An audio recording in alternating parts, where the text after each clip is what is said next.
Welcome to the Ari Hoffman Show on Talk Radio 570 KVI, your home for the politically homeless, streaming live at KVI.com and the KVI app. If you want to be part of the most dangerous show on the airwaves, call or text the Warrior Injury Law Studio line at 206-421-5757. That's 206-421-5757. Coming up this hour, police abolitionist and socialist Seattle Mayor-elect Katie Wilson unveils her safety plan. But before we get to any of that, time for your daily dose of adrenaline. You want me to stick this into my heart? Are you f***ing nuts? Washington State issued almost 700 licenses to illegal aliens to drive trucks and buses over the last 7 years. Don't take my word for it. This came from the Washington Department of Licensing. Quote, errors have been addressed, and DOL is working to make changes in our system, process, procedures, and training to prevent misissuances in the future. I don't believe you. If errors have been addressed, then why are you still making changes in your system, processes, and procedures? If the issues had been addressed, that should already be done. So, according to the Washington State Standard, the issue has drawn heavy criticism from the Trump administration and others after a semi-truck driver, Harjinder Singh, allegedly made an illegal U-turn and killed 3 people in Florida. I hate that we have to say allegedly when the whole thing's on video. Singh wrongfully received a standard commercial driver's license from Washington State. The State Department of Licensing concluded. Stop. Why do you say wrongfully? Whoops! Didn't mean to do it. Your policies are what allowed this to happen, giving licenses to illegal aliens. By the way, did you notice what word is missing in that entire paragraph? Let me read it again. The issue has drawn heavy criticism from the Trump administration and others after a semi-truck driver, Harjinder Singh, allegedly made an illegal U-turn and killed 3 people in Florida. Singh wrongfully received a standard commercial driver's license from Washington State. The State Department of Licensing concluded. You didn't mention at all that he is an illegal alien. Didn't mention that at all. U.S. Transportation Secretary Sean Duffy has since threatened to withhold federal highway funding from states that issue these licenses to immigrants who don't qualify. Stop. You're making them sound like they're legal immigrants who, for whatever reason, don't qualify. Like, oh, they couldn't get insurance. Or, oh, whatever, they were having a financial hardship. They shouldn't be in this country, Washington State Standard. What kind of garbage reporting is this? Who wrote this garbage anyway? Let's scroll back up to the top. I don't know who this person is. The growing attention led Washington's licensing department to discover 685 other errors of the same kind over the course of 7 years. Wait a second, 7 years? You mean right after you made Washington a sanctuary state, all of a sudden you start having these issues? You think there's only 700 of these? I guarantee there's a whole lot more. All of those licenses were active when the mistakes were found. That figure doesn't account for errors with credentials that had already lapsed.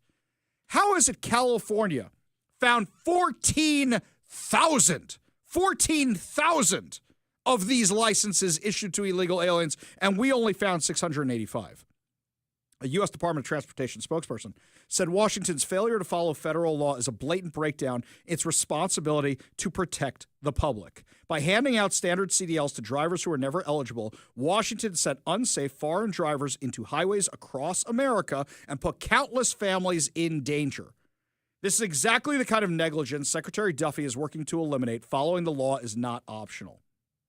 Washington Department of Licensing.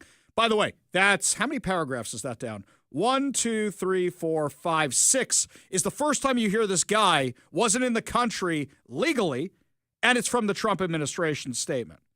Washington Department of Licensing spokesperson Nathan Olson said in an email that the errors have been addressed. Yeah, sure they have.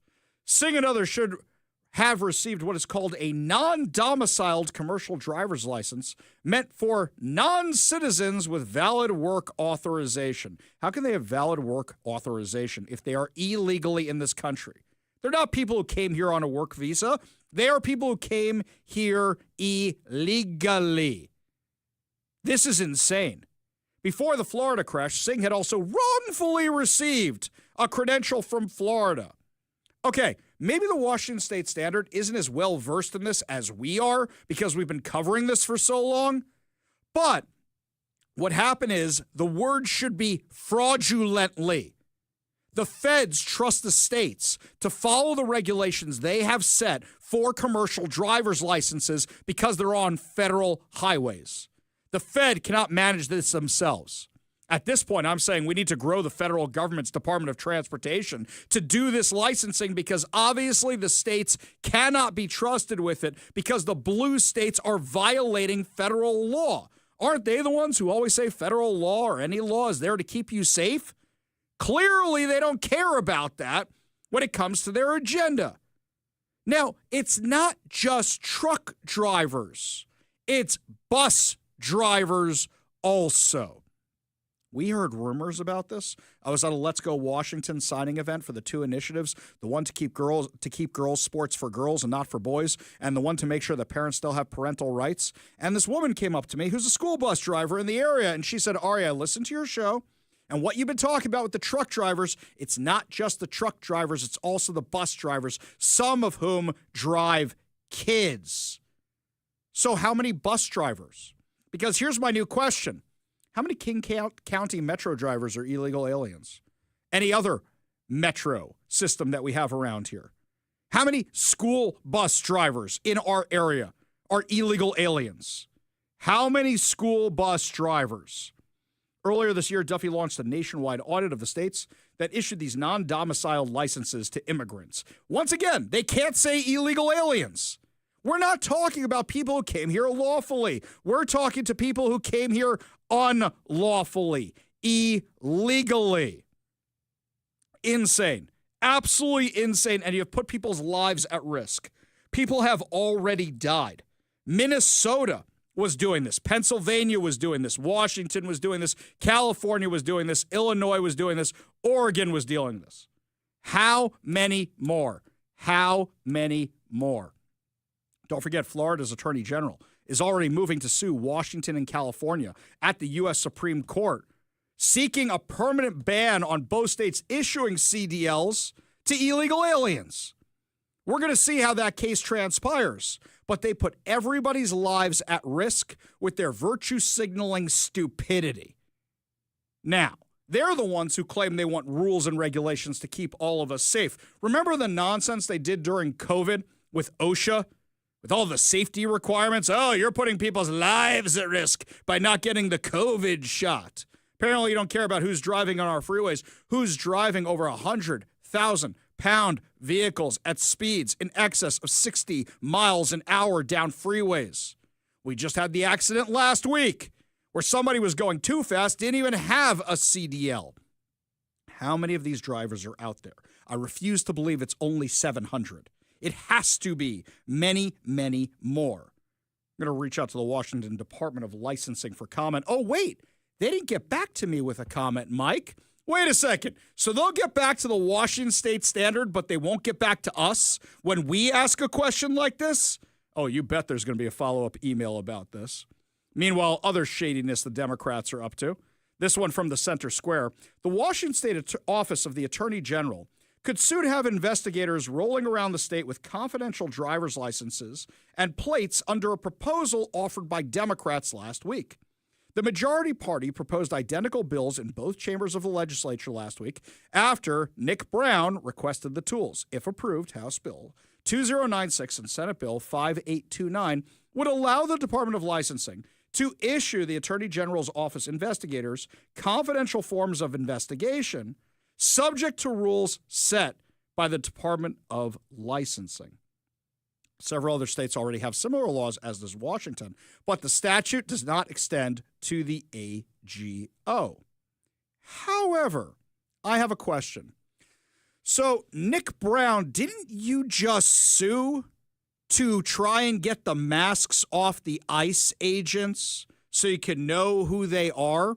Don't you have people in the Washington state legislature filing laws that they want to pass this year to ban ICE agents and federal agents from wearing masks and concealing their identities? So you want your investigators to be anonymous, but you don't want federal law enforcement to be anonymous. If Democrats didn't have double standards, they would have no standards at all. The IDs have a very limited and specific use: to allow our staff to pass a cursory identification check without compromising their personal information where it is relevant to their work case, said the Attorney General's Office Deputy Communications Director, Mike Falk. Oh, Jay Inslee's old guy. Ah, excellent. According to the Center Square, state law already allows the DOL to issue confidential forms of identification to commissioned officers of local, state, and federal law enforcement for covert activities. Whoa, wait a second. We already allow them to be confidential, but now you guys are trying to take the masks off them while at the same time you're trying to make sure your investigators are anonymous? Uh-huh.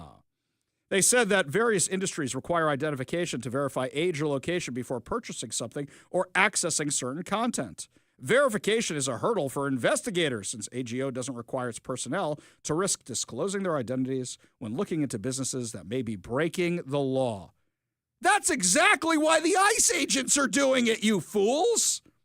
Do you guys know you're doing this, or do you just not care? Investigators have experienced online doxing and attempts to publicize their names, said Mike Falk.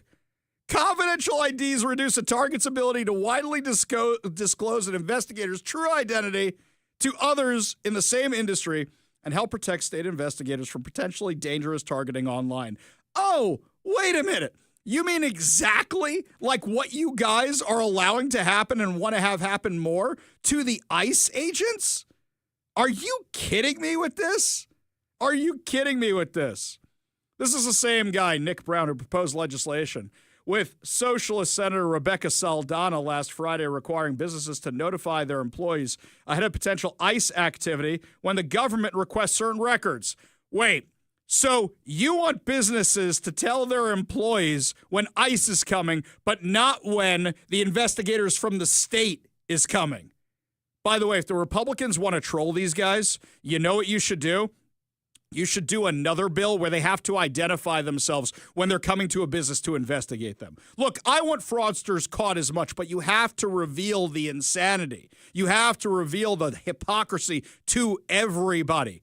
Just put that out there. They have to announce that they are from the Washington Attorney General's office. I am here to go undercover at your business to see if you're breaking the law. Oh, this is too good for words. Saldana and more than a dozen other Senate Democrats also proposed a bill on Monday that would prohibit law enforcement officers from wearing face coverings outside undercover operations. It would also allow anyone detained by an officer in violation of the proposal to sue that officer for damages. Okay, here's what you need to do, guys. Republicans, we love law enforcement, and this thing's never going to pass. But to reveal the Democrats' hypocrisy, you have to make it that people can sue the Attorney General's office investigators who come in anonymously, who come in undercover. That's the only way you're going to expose this nonsense. According to federal data, assaults on ICE agents increased roughly 1,150% from January 21st to 25 to November 21st, 2025, compared to the same time period under the Biden administration in 2024. Falk says the risk of misuse is extremely small. We're giving out IDs, and we don't think that people are going to misuse them if they're confidential. He says the confidential IDs aren't tied to Social Security numbers. You can't use them to board an airplane, apply for credit, or deposit a check. He said that IDs are only so AGOs, investigators, can pass a cursory identification check without revealing their identity. Hey, let's do that for illegal aliens, too, so they can vote, right? Who am I kidding? Nobody's checking ID here.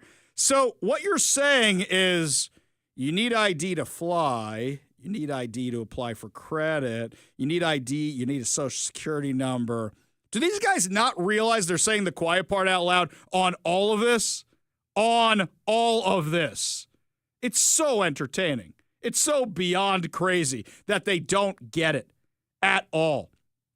Here's another report I saw just yesterday that U.S. Customs and Border Protection data shows that illegal crossings at the U.S.-Canada border, we're not even talking about the southern border, we're talking about the northern border, surged to historic highs during the Biden administration, with records broken repeatedly over 4 years. You know what the number 2 state in the country for illegal alien crossings was?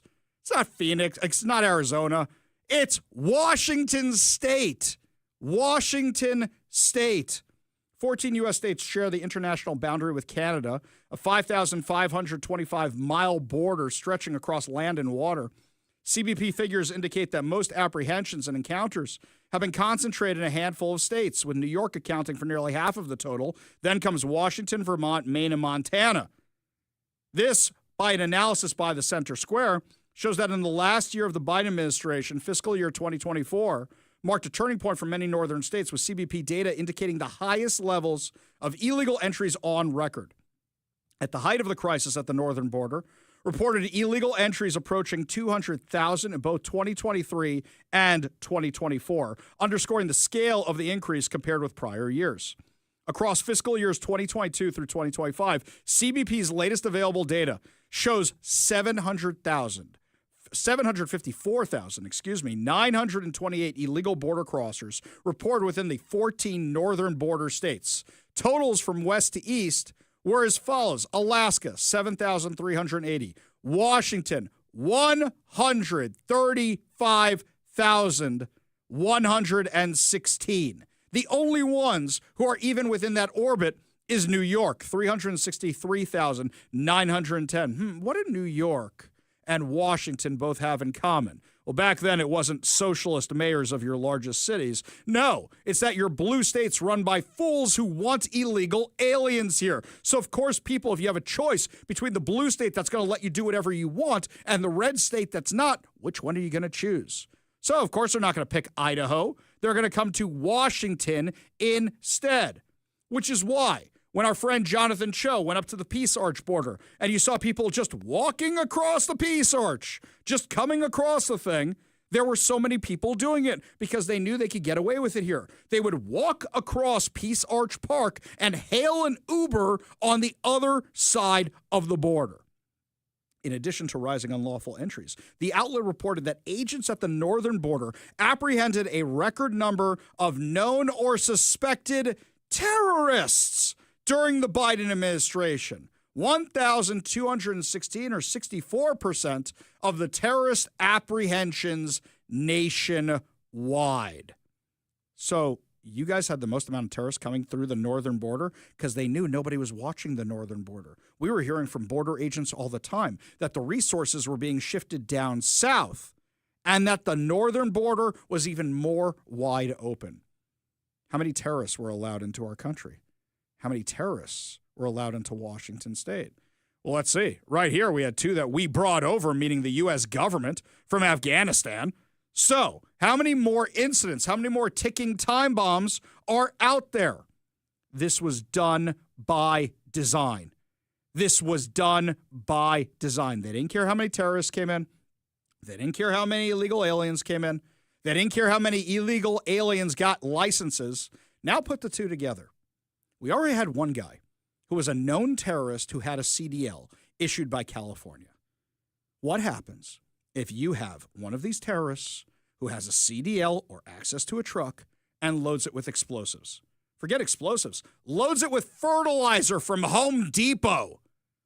What happens then if they decide to turn it into a massive bomb on wheels?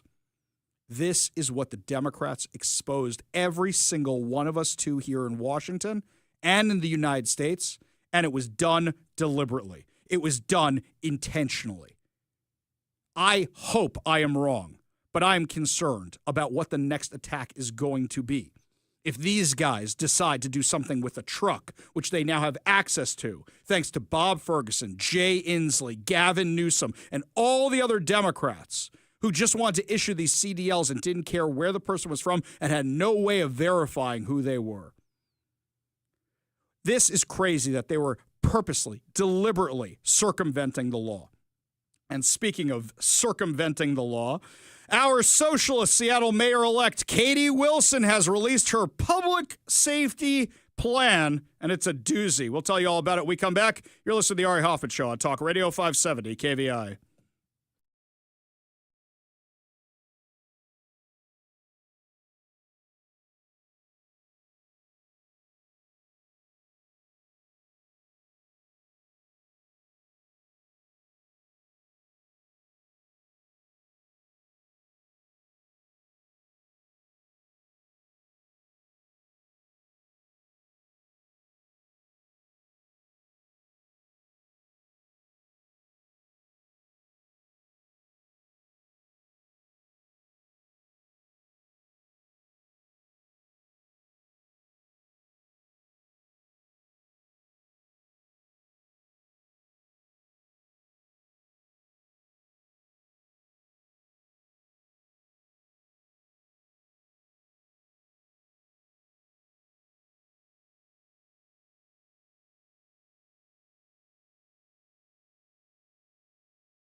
I saw a report from Como News the other day, and they are quoting the Washington House Community Safety Committee, talking about working sessions this week to discuss the state's crime trends and law enforcement effectiveness.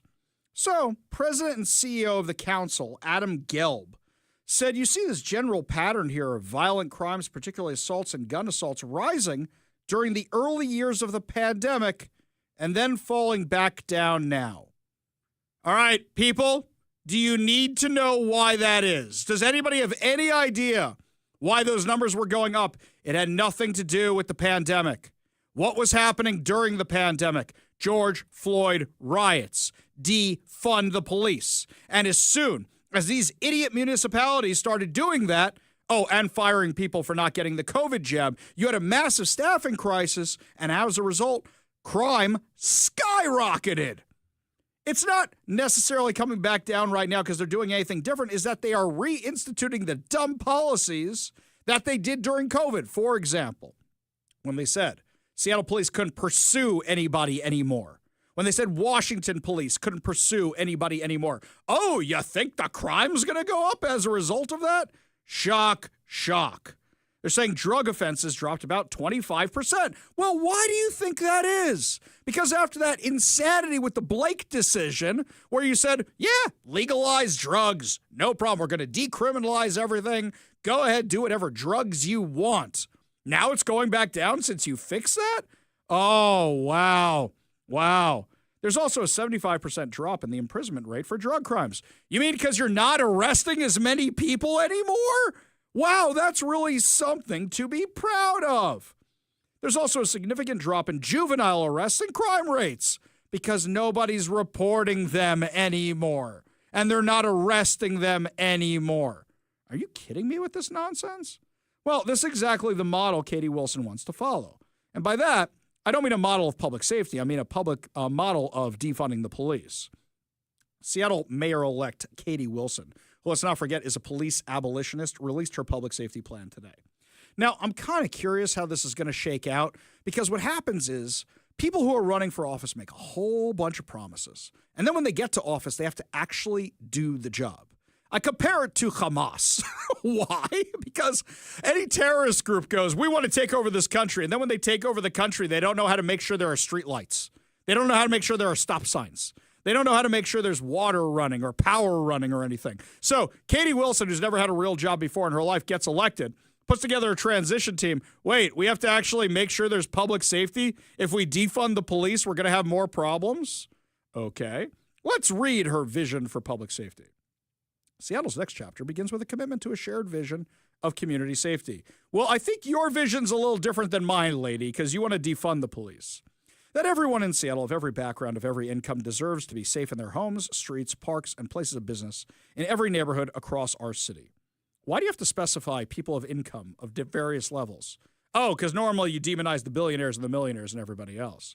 We envision welcoming public spaces, thriving local businesses, and because they all left. You need new ones to replace them. And lively communities where every person is safe, supported, and valued. Achieving this vision requires a comprehensive strategy that builds trust, strengthens accountability, and modernizes our public safety system so it works for everyone who lives, works, and travels in our city. Well, that's the dumbest thing I've ever heard. It's not going to work for the criminals, and they live in our city. You want it to work for the criminals? I understand public safety as a shared responsibility, requiring police, fire, emergency management, alternative responders, service providers, community leaders, businesses, and residents to work together to get results. Good. I got no problem with that, by the way. That's exactly a fine statement. And it's time to build a coordinated, modern system which reflects that shared responsibility and helps us address our most difficult challenges, including persistent neighborhood-based safety issues.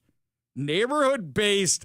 Okay. Oh, you're saying the crimes in certain neighborhoods? You want to address that? Oh, you mean by defunding the police, all of a sudden you're having problems in the low-income areas?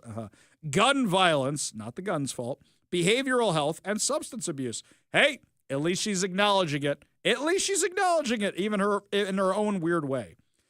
That's why I am retaining Seattle Police Department Chief Sean Barnes. A gajillion people just slapped themselves in the head. The truth is he's better than whatever crazier, woker person she's going to find than Chief Wiggum. The guy who thinks he had a brilliant idea to, well, I'm going to show police officers a video to show that they're appreciated. And after seeing that video, they'll feel appreciated. I'm not going to tell them, but I'm going to show them a video of me telling them they're appreciated. Or his other brilliant idea. Well, we're going to send police into areas with crime and see if that actually helps bring down crime. Who else is she holding on to? Seattle Fire Department Chief Harold Scoggins. Whoa! Whoa, whoa, whoa, whoa, whoa, whoa, whoa, whoa, whoa.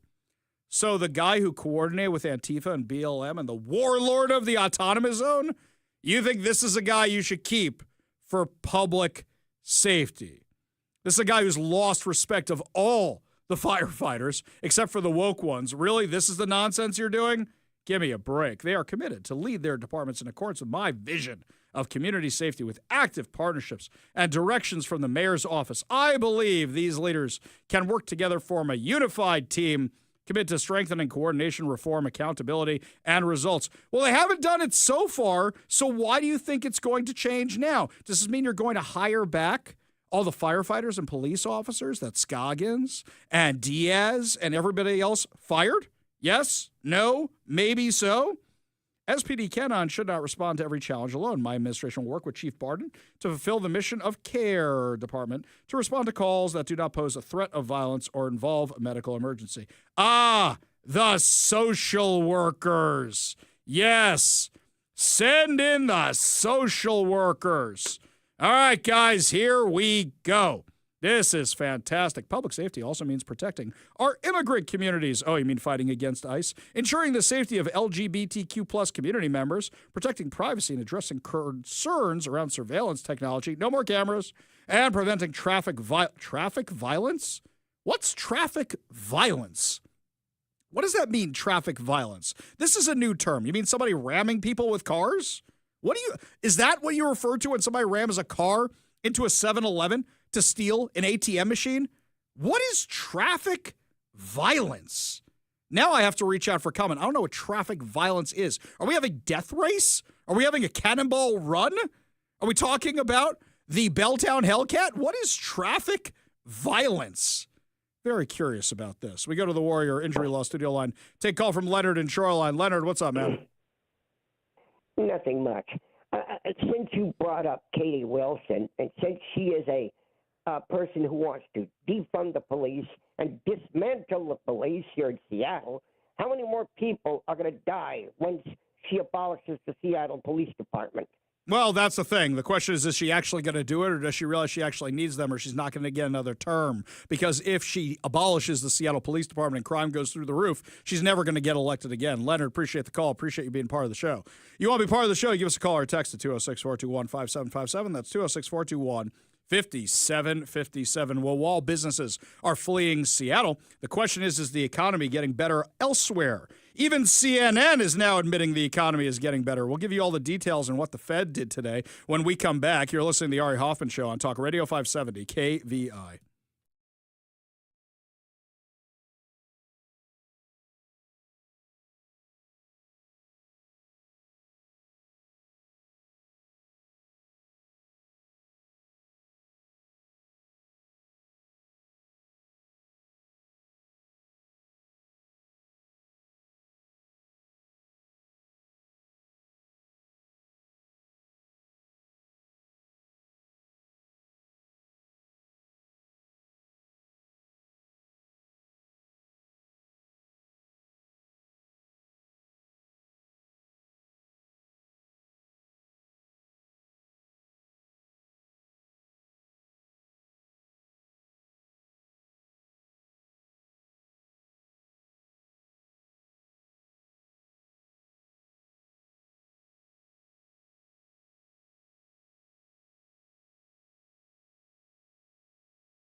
Well, now the economy has improved so much that even CNN has to admit that prices are coming down. Give a listen to this report they aired this morning. It's a fresh 4.5-year low, 3.5-year low of $2.95 a gallon as of today. That is miles away from the all-time high set back in 2022 under former President Biden, above $5 a gallon. And it is lower, although only a little bit lower than at this point last year. Now, so it is lower. Things are going down. Things are getting better as you ramp up energy production. That's a good thing. The problem is if you ramp up energy production too much, now you got a different problem where now it's not worth making the gas. It's not worth pulling the gas out of ground because the prices are so low you can't make a profit. So now what you got to do instead is you got to sell it to other people. You got to sell it around the world. There is something about dropping a price too low where now it's no point in making the thing anymore. So that's something you got to keep in mind. But here's something else. The Fed today cut interest rates 0.25 percentage point. Why do they do this? They're worried about the unemployment numbers. Now, the reason unemployment is going up is a few reasons. Number one, you had a whole bunch of federal workers laid off. Number two, you had a whole bunch of illegal aliens that are being deported. You put those two things together, and guess what? Your unemployment is going to go up. But the problem is not enough costs have come down for businesses yet. We know a lot of that is taxes. We know a lot of that is regulation, but also it's interest rates.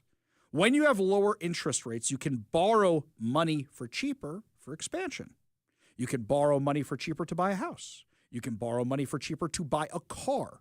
And the problem is that when you have interest rates so high, businesses can't do any of that. And as a result, they aren't expanding, which means they aren't hiring new people. It means they aren't making as many houses. And because people can't afford to buy the houses, people aren't moving. And in addition to that, it means they're not selling as many cars. If they're not selling as many cars, you don't need to produce as many cars, so you don't need to hire as many people to produce the cars. So the Fed is looking at the unemployment number, even though inflation has come down, but it's still not where it should be yet. They're looking at the unemployment numbers and saying we need businesses to hire more people. Now, what some people are concerned about is about inflation going back up again. Because when you inject more money into the economy, they're worried about the dollar being worth less. Well, if you're selling American gasoline in American dollars, which is what you do with foreign governments, that's going to help the purchasing power. That's a good thing. This is all good stuff. But here's something else. If you're worried about the dollar not being worth as much because of government spending, you need to cut the government spending at the same time. The easiest way to show everybody you're doing this is the Doge cuts. Do the Doge rescissions. What are you waiting for? I understand it's Christmas, but Mike, we've had the Trump administration in power since January. It's been almost a year. Doge has been running for almost a year, and we've cut a grand total of $9 billion in rescission. Don't get me wrong. Ever since our listeners called us and said, Ari, you got to be checking these updates Doge is doing on Fridays. They're great. They're wonderful. They're fantastic. Do you realize it's barely the tip of the iceberg? Do you realize how much more is underwater of this iceberg of what we're spending on? It's insane how much spending there is. The Doge rescissions. The Doge rescissions should be done immediately. I don't know what they're waiting for. And if they're worried about bad PR, all you have to do you realize how much good PR you had at the beginning of this? The insane things we were finding that we were spending money on, like Sesame Street in Iraq, that kind of stuff. People can get behind this. Just stick with the stuff that everybody thinks is ridiculous. And people will hail you as a hero. And it'll show you're cutting government spending. Because right now, to the average person who doesn't follow any of this kind of stuff, it just seems like Republicans spend on Republican priorities, Democrats spend on Democrat priorities, and right now we're the ones getting screwed. Over on the text line, got this one. Ari, I'm a professional driver for more than 20 years. Not only should they shut down the CDL school, which do the minimal amount of training, pushing out drivers who are barely able to do the job, they should also close down the companies who hire them to cut the costs. They should be fined and never allowed in this business again. I completely agree with you. What I'm concerned about is how many of these jobbers, these independent truck drivers, are their own LLCs. So you go to shut them down, they just open a new LLC. There's only paper behind that company. I agree with you that full-on companies that are doing this should be shut down immediately. Immediately. This one from Jeff and Kent. Seattle residents. Oh, by the way, to the 206 caller, the professional truck driver, when you're in a safe place and you can actually type out something to me, feel free to send me an email and give me all the details of what you know what's going on with the CDLs that we can expose. ARI@KVI.com. That's ARI@KVI.com. Jeff and Ken says, Seattle residents, in response to Katie's safety plan, make sure your body armor is comfortable. You're going to be wearing it more often. I'm reminded of an episode of Lois and Clark where there's an alternate future where there's no Superman in Metropolis, and you see people pulling automatic weapons out of their trunks and putting on body armor. Are we getting there? Pam in Lake Stevens, traffic violence, like gun violence. Pam's trying to explain to me what traffic violence is. I wasn't really sure about that. Never heard that term before. Traffic defined as packs of cars and trucks decide to get violent and act out violently. You mean Decepticons? You mean they're Transformers where they just get all violent? You think they're a nice car and they're really not? This one from Larry in Gig Harbor. If I hear Katie Wilson say, I believe one more time, I'm going to pull my hair out. It's like she's writing a third verse to the song, I Believe. You know, the one that goes, I believe that every drop of rain that falls on a flower grows. I believe. Yeah, exactly. Exactly right.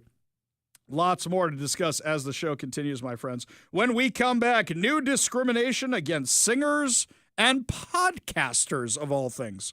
We'll tell you what's going on when we come back. You're listening to the Ari Hoffman Show on Talk Radio 570 KVI.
Believe it or not, this 5'9" Jewish man was not the sportiest kid. Yeah, I was into sports until about 8th grade, but then everybody got bigger than me and stronger than me.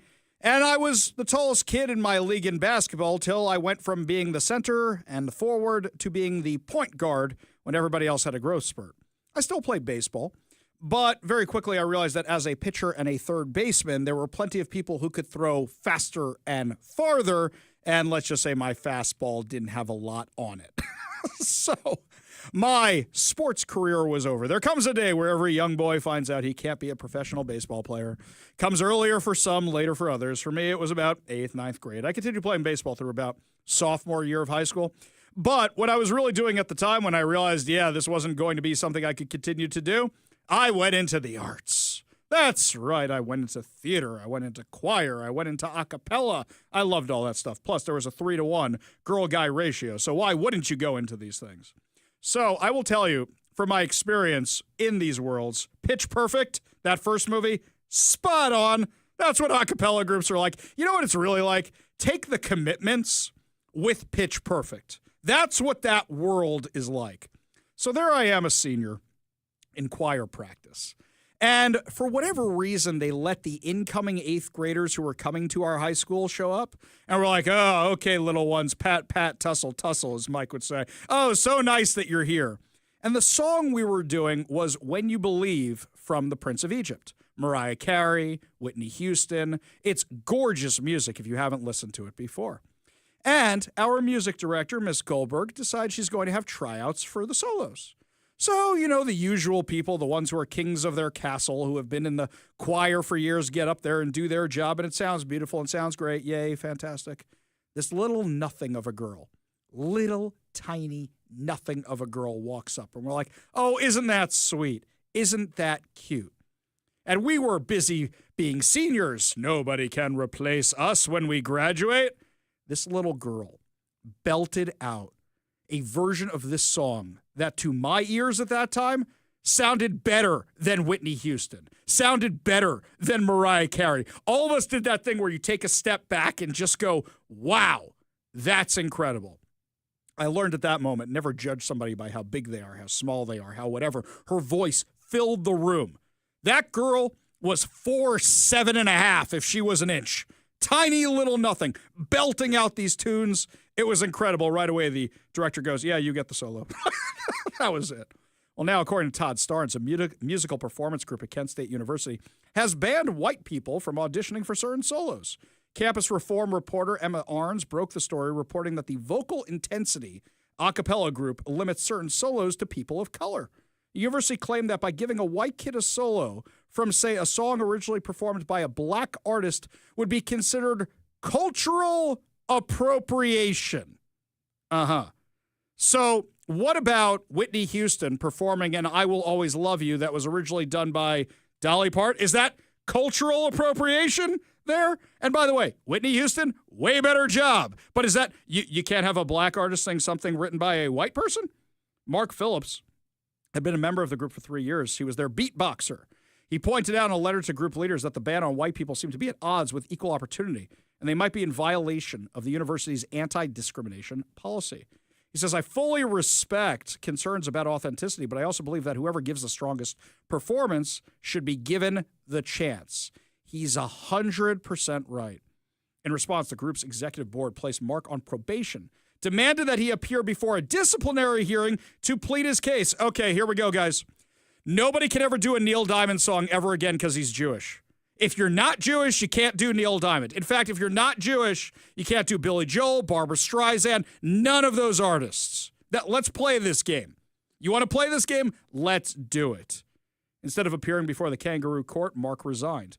He said, my only crime was advocating for equality for everyone, regardless of their skin color. I raised a valid concern, discussed the definition of discrimination, held up a mirror to what they were doing. In their eyes, anti-white discrimination is okay, but challenging that precedent isn't, he told Campus Reform. What I really want is for people to bring common sense back and stop pretending that people of color are oppressed in this country. I want people to realize that we are meant to celebrate what we have in common instead of dividing and fighting over our differences. There you have it. There you have it. Full-on discrimination. It's not reverse racism. It's just racism. It's absolutely crazy to me that in the year 2025, this is what is still going on. This DEI insanity is meant to divide people. Oh, by the way, DEI hasn't gone away. They just changed the name of it so it doesn't show up in search engines as much anymore. It's diversity, inclusion, exclusivity, or exclusivity, inclusion, whatever it is. They turn it around so it sounds like something different. It is still there. It is not gone from college campuses. If anything, Harmeet Dillon and the Department of Justice need to crack down harder because a lot of these schools think they can continue to subvert it and have not learned their lesson. Lots more to discuss as the show continues. We got Tim Walz, who came here to visit Fergie. We found out more about that event, but also which Democrats were there and what's going on behind the scenes at the legislature. Got some scandals brewing. We'll tell you what's happening when we come back. You're listening to the Ari Hoffman Show on Talk Radio 570 KVI.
Welcome to the Ari Hoffman Show on Talk Radio 570 KVI, your home for the politically homeless, streaming live at KVI.com and the KVI app. If you want to be part of the most dangerous show on the airwaves, call or text the Warrior Injury Law Studio line at 206-421-5757. That's 206-421-5757. Coming up this hour is the Washington legislature banning journalists again. We'll tell you what's going on, but before we get to any of that, got some sad news today from a press release that went out. Wild Waves Theme Park in Federal Way, Washington, announced that the 2026 operating season will be its final year of operation. The park will open as planned on May 23rd, 2026, and close to the public on November 1st, 2026. Quote, "We are thankful for our guests, team members, and the community of Federal Way for supporting Wild Waves and creating so many thrills and great memories for families and friends." So they said, unfortunately, the rising cost of ongoing operations since reopening after the COVID-19 shutdown has generated millions in losses, which forces us to discontinue operations at the end of our 2026 season. Rising costs since COVID. That's since 2020. Can we go through for a second what this amusement park had to weather? So, you have huge insurance costs, ridiculously high insurance costs. And I know because I was in that industry. The same types of insurance carriers that provided insurance for my bounce house company also do it for amusement parks. And there's amusement parks that skirt the rules, and there's amusement parks that follow the rules. Let's give benefit of the doubt and say that Wild Waves follows all the rules. But there are such onerous restrictions here in Washington that it's so expensive to do business. For example, this is a story I think I've told before about the bounce house company. You know, the bounce houses that I own were inspected by the same guys who inspect amusement park rides. But the problem is, for me, they just made sure they worked. They just made sure they inflated. They didn't actually make sure they were staked down the right way or anything else. Now, I don't know how they inspect roller coasters, but I do know how they inspect those portable rides you'd see at county fairs. It's not much different than me. Oh, it's running? Good. Let that pimply-faced teenager do the maintenance work the rest of the year. No problem whatsoever. Can you give me my money now for the inspection? That's what it's about. It's about collecting those fees. I had to pay a fee on every single bounce house. The inspector would come out, look at the thing, go, yep, it inflated, I'm out of here. Even though most of the problems you have in the bounce house industry is one of these things blowing away because somebody didn't stake it to the ground. Somebody didn't put sandbags out. Somebody put a stake in wet ground because they didn't know the difference. Amusement parks, think of the liability on those. Think of the insurance on those. I still get the emails from the advocacy groups in the amusement park world. And it's crazy. They're like, this is the new regulation. This is the new regulation. And it's always in response to something somebody did that was stupid. Every single time. You wonder how there's these random laws, like you can't ride your horse down the middle of the street on a Tuesday, that kind of stuff. It's because somebody did something stupid on a horse on a Tuesday walking down the middle of the street. What other costs do they have aside from onerous regulation, insurance, which is astronomical? Well, don't forget the minimum wage is going up here in Washington. There was something fascinating in this press release where it said they have 35 full-time employees and 800 seasonal team members. So what that means is your minimum wage is going up for that pimply-faced teenager who just wants a job during the summer to make some cash to take out his girlfriend on Saturday nights during the school year. So your costs have now gone up on hiring those teenagers who are on their cell phones the whole time and don't make very good employees. But now the costs are going up for that as well. In addition to that, you don't think their water expenses, their utility costs have gone through the roof because of the Climate Commitment Act or whatever else they do over there? Add in anything else you can think of. The cost of goods is going up. And then once you get all that together, every single thing, including gasoline, which I'm sure you need for your vehicles and anything else it powers, now add in the fact that Washington State forced them to be closed for 2 years, or was it 3? 2 years for sure, but was it 3? So 2 years without operating, and I know that a lot of these COVID relief things were not designed for the entertainment industry. I know this. So now you're amazed this business has managed to survive this long. In fact, you know that a few years ago, Six Flags actually owned Wild Waves. Six Flags bought Enchanted Village / Wild Waves and was going to do something big with it. But there may have been a little issue where they didn't check and see what they could do in Federal Way beforehand, because Federal Way had such onerous restrictions they weren't allowed to build bigger roller coasters. Yes, we could have had a Six Flags here, but because of onerous regulations, we don't have a Six Flags here. I want you to think about that for a second. And now, I've got my knocks against Wild Waves. I do. I think they never really did a great job of merging Enchanted Village into Wild Waves. I think it's kind of cumbersome how those two amusement parks were kind of merged together and doesn't make for a great experience. But look at all the things they had to contend with. Maybe they never had the money to update anything because they were being hit with all these other costs here in Washington State. There's something they used to do, which I really enjoyed, which was the Christmas lights. So you know how they have Fright Fest, where you go out there for Halloween and there's all the haunted stuff and they bring in all the hay bales and pumpkins and all that. They used to do something similar for Christmas, where the water rides wouldn't be open, but all the dry rides would be open. All the regular rides would be open. And they would do Christmas lights and have Santa and serve hot chocolate. It was great. But the costs of restarting that amusement park probably weren't worth it anymore because they haven't done it since COVID. I would take the synagogue every single year. I would take the kids from the synagogue every single year. Even though it was freezing cold, we love that event. I one time hired a party bus, which was a converted Metro bus, had pizza on the party bus out to Wild Waves. Yeah, I knew how to throw an event. Let me tell you that. It was awesome. We had a great time. And now another business going away. So now 35 full-time employees, 800 seasonal employees won't have a job anymore. And for those of you who think, oh, they'll just find another buyer for the amusement park, they're not selling the amusement park. They're not selling it at all. Plans for the site are currently in preliminary stages, with goals beneficial to the city and surrounding areas. Additional details will be released as the project moves through planning and community review process. Does that sound like low-income housing? Does that sound like affordable housing? Does it sound like what Federal Way absolutely needs? More retail and buildings on top and apartments on top of it? How many of those are rented out right now? It sounds like that's what it's going to become. No more Wild Waves. So now that means Western Washington just lost something that's going to draw people during the summer season.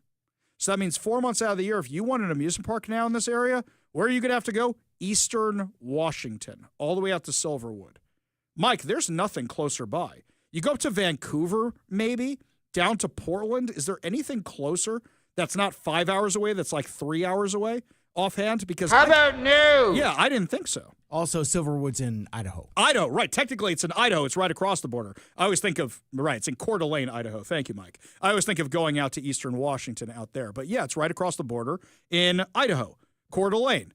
I love Silverwood Theme Park, don't get me wrong, but now we've lost another local business when you got to go all the way out there.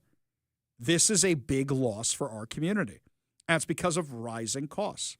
Now, I've reached out to Wild Waves to see if we can get somebody on the show, and they said nobody's going to be available till the start of the season, probably because they want to make the announcement and then remind people they're reopening for the season so they can still make one more go of it and have a lot of people come, and they'll probably do more announcements as they get closer and more interviews, but right now they're not doing them. So here's the thing. You're going to see this story up in all the local news outlets, right? Do you think any of them are going to do an analysis like this, or do you think they're all going to do the press release? You know what I should do, Mike? I should post the press release online and see how many media outlets just copy it word for word and don't drill down about what the rising costs could be.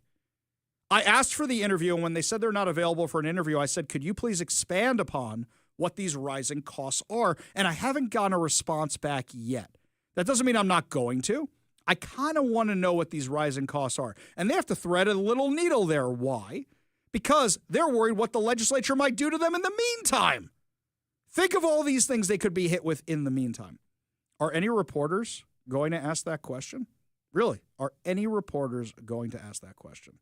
It seems like we have so few reporters. I can name the good reporters in our area. I really can. There's so few of them. There's a few in the mainstream. We've got our friend Jeremy Harris. They're few and far between, but there are so few good reporters around here, and so few even willing to ask the questions.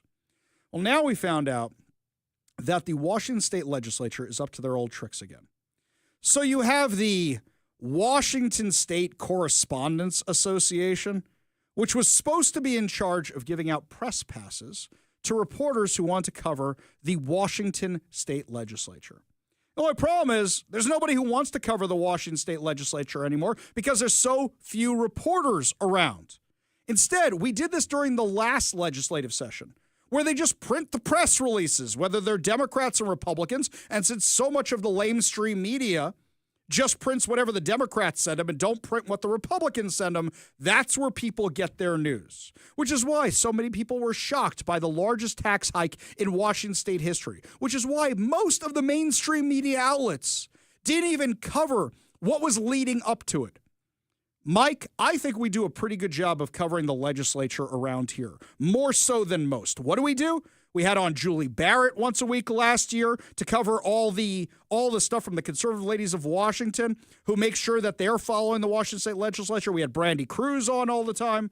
Jonathan Cho, when he would go down there, we would have him on all the time. We had Jim Walsh. We had Travis Couture. Anytime there's somebody from the Washington State Legislature who's got a bill we think is important or fighting against a bill we think is terrible, we have them on the show. Most other media outlets don't do that. Most other media outlets don't even make the effort. You know what the most effort they made was when the Washington State Legislature offered up the Murrow grants to cover the Washington State Legislature. You think anybody who's getting a grant from them is going to cover it honestly? They're being paid by the people they're supposed to hold accountable. Why would they ever cover it honestly? You know the answer to that. The answer is they won't actually cover it honestly. There's a few people who do. We know there's our friend Jonathan Cho. Jonathan Cho has been blocked from covering so many things because he asks the real questions. In fact, we now have a montage of the amount of times Jonathan Cho's been blocked. You need a montage. Even Rocky had a montage. Jonathan, you're not a reporter. I'm not a reporter. Says who? You're not actually a journalist. Jonathan, you are not allowed in there. I'm going to go as I don't understand why I'm not being allowed to go in. You're not a member of the media, Jonathan. So we talk with reporters like those in the room. What are you guys afraid of? What are you guys afraid of? I'm just asking questions. Do you remember last year when Jonathan Cho tried to get into the Washington State Legislature wings? But what happened was the Democrats did something very, very sneaky. So first of all, Jerry Kornfield, who runs the Washington State Standard, was now the guy in charge of issuing press passes. And it seems like Jerry didn't want any competition. I think that's really where this whole thing started. Jerry didn't want any competition at all.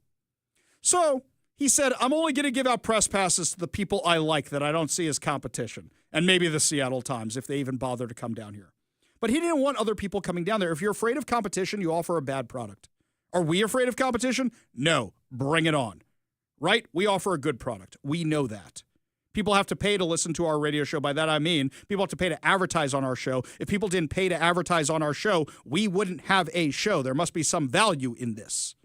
So you look at Jonathan Cho going down there, and he's going to get a story that Jerry Kornfield won't cover because he's worried that they're going to take away his ability to give out the press passes, which means he doesn't get to cover his internal little fiefdom anymore. But what happened was, when Jerry Kornfield denied access to people like Jonathan Cho and Brandy Cruz, what happens was he was about to get hit with a massive lawsuit. You can't just do that. So he threw his hands up in the air, and he said, all right, I'm done. Democrats, you're in charge. And what did the Democrats immediately do? They restricted who can go into the wings. Now, the wings are the side rooms of the legislature, where that's normally where you talk to people. That's normally where you talk to legislatures. You get some interviews over there. You're not making a ruckus. But what they started doing was having their press conferences in the wings so you couldn't go there anymore and restricting who is allowed to go there, which is insane. Absolutely insane. The only reason they would do that is because they don't want you reporting on what they're up to. Talk about democracy dies in darkness. They literally didn't want you out there at all. When we had some members of the legislature from the Democrat side of the aisle, so few of them are willing to come back on this show a second time because we ask the real questions. Mike, who are the only ones I think have come back on a second time? Lauren Davis, her and Mari Levitt. They're, I think, the only ones. Noel Frame, the one who was behind the largest tax increase in state history. Nope, she's not coming back. What's his face? Jamie Peterson, he's not coming back. Fitzgibbons doesn't even respond to my email. None of these guys want to come on the show because they are afraid to actually be held accountable for their terrible ideas. For example, what would we ask Lori Jenkins if we had her on the show? So you passed the largest tax increase in Washington state history, and you still have a budget gap. Where'd you screw up? That's really a simple question right there, but they don't want to answer it. Jamie Peterson. So you've gone viral for your comments about saying that 13-year-olds can be in charge of themselves and don't need parents' permission to get life-altering surgeries, right? Can we talk about that? They don't want to answer the questions. They don't want to. And now I'm hearing through the grapevine that I sit in a studio, right? I do my investigative reporting via email. Occasionally, I go out when there's something convenient on a Sunday. I don't really go out in the field as much anymore. I talk to my friend Jonathan. I got a few other people that go out there, but I'm in a studio prepping the show most of the day. Rumor has it that I've been pre-banned from even going to the legislature. Mike, I go to the legislature once a year. Once a year, the Republican caucus invites me down and says, Ari, we'd love you to speak to the caucus. Great, give them a little rah-rah speech or talk about the issues that are important to you. Wonderful, fantastic, I love it. I'm honored by it every single year. I don't go down there and try and interview legislatures. I just don't. I don't have the time for it, unfortunately. But I've been pre-banned from going down there. We really are the most dangerous show on the airwaves. Why would you pre-ban us? And what's funny about this is we were talking in the bullpen just a couple of days ago. Hey, why don't we go down and do the first day of the session live from the floor, from somewhere down there? Why don't we do the last day of the session? And a couple of days we go down for big votes or when something controversial is going on. You know, it's funny because after we had that discussion, I reached out for press passes. I still haven't heard back from the people in charge of that. The Republicans got back to me and said, sure, we'd love to be involved. You want to come down? Let's talk. We'll set up interviews for you. No problem. But the people who are supposed to issue press passes, nope. Haven't heard a word. Probably because they're trying to figure out how to say, how about no?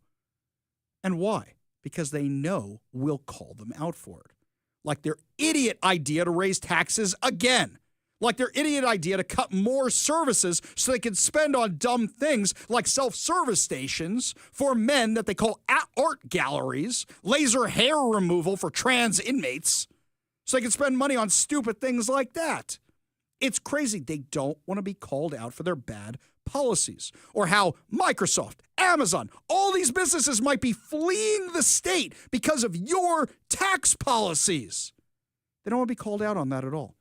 How many press conferences have we played audio from where no reporters are asking the real questions? Nobody. Just last week, Brandy Cruz goes to confront Sean Scott, the socialist. She's the only one asking questions. It gets to the point where he goes, anybody else have a question? Anybody? Nobody? Bruce Harrell gives press conferences where he did a countdown. Any other questions? I think he got 2. 2! They don't get challenged by anybody because people like the Seattle Times are worried about losing their access because now this is what they can do. Ban you. That's what they can do because they don't like your opinion. They don't like your coverage. So when they say, oh, democracy dies in darkness and we're protecting the First Amendment, spare me your nonsense. The First Amendment includes journalists. You guys don't get to decide who's a journalist, who's not. I don't like Hannah Krieg and what's-her-face, Ashley Nurbovig, who run The Burner. But they have every right to go down there and cover it from their insane angle. The lunatics over at The Stranger have every right to go down there and cover it from their insane angle because if they're not allowed to go, I'm not allowed to go. And you know who should be defending me, Brandy, Jonathan? Those people. The Stranger. The Hannah Kriegs of the world should be saying, look, I don't like their opinions, but they should be allowed to come down here just like we're allowed to come down here. The Democrats in the Washington state legislature don't get to decide who's a journalist, who's not. We go to the Warrior Injury Law studio line, take a call from Ted in Gig Harbor. Ted, what's up, man? Ari, I think that the wild ways thing is a symptom. It is a symptom of the fact that the adults in charge of cities and education boards and stuff, they do not care whether kids have fun or not. They do not care to let kids be kids. That is dropped off their radar screen. They want to feed them full of all kinds of stuff that isn't appropriate for adults, for crying out loud. Yeah, I think it's even more than that. It's that for them, they don't care if the jobs are lost because they look down on something like an amusement park and say, oh, that's a blue-collar job. It's not necessary. They're not changing the world. They're just entertainment. I will remind you that the Seattle City Council blew $1 million saving a movie theater right here in downtown Seattle. Are we going to see the Washington State Legislature have a bill to save Wild Waves? No, because they don't care about it because they want it gone. Ted, appreciate the call. Appreciate you being part of the show. You want to be part of the show, give us a call or text at 206-421-5757. That's 206-421-5757. When we come back, my friends, crazier and crazier stuff happening. Toddler was abducted at a toy drive. That and other crazy crime. Plus, a professor busted after discriminating against a Christian student. We'll tell you what's going on when we come back. You're listening to the Ari Hoffman Show on Talk Radio 570 KVI.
Welcome back to the Ari Hoffman Show. Just a reminder, download the KVI app and subscribe on whatever your preferred podcast platform is. That way you never miss a minute of the show. Also, while you're there, remember to rate and share. That way your friends can see what all the fun is all about. I saw this story today that I thought was bonkers crazy. Bonkers crazy.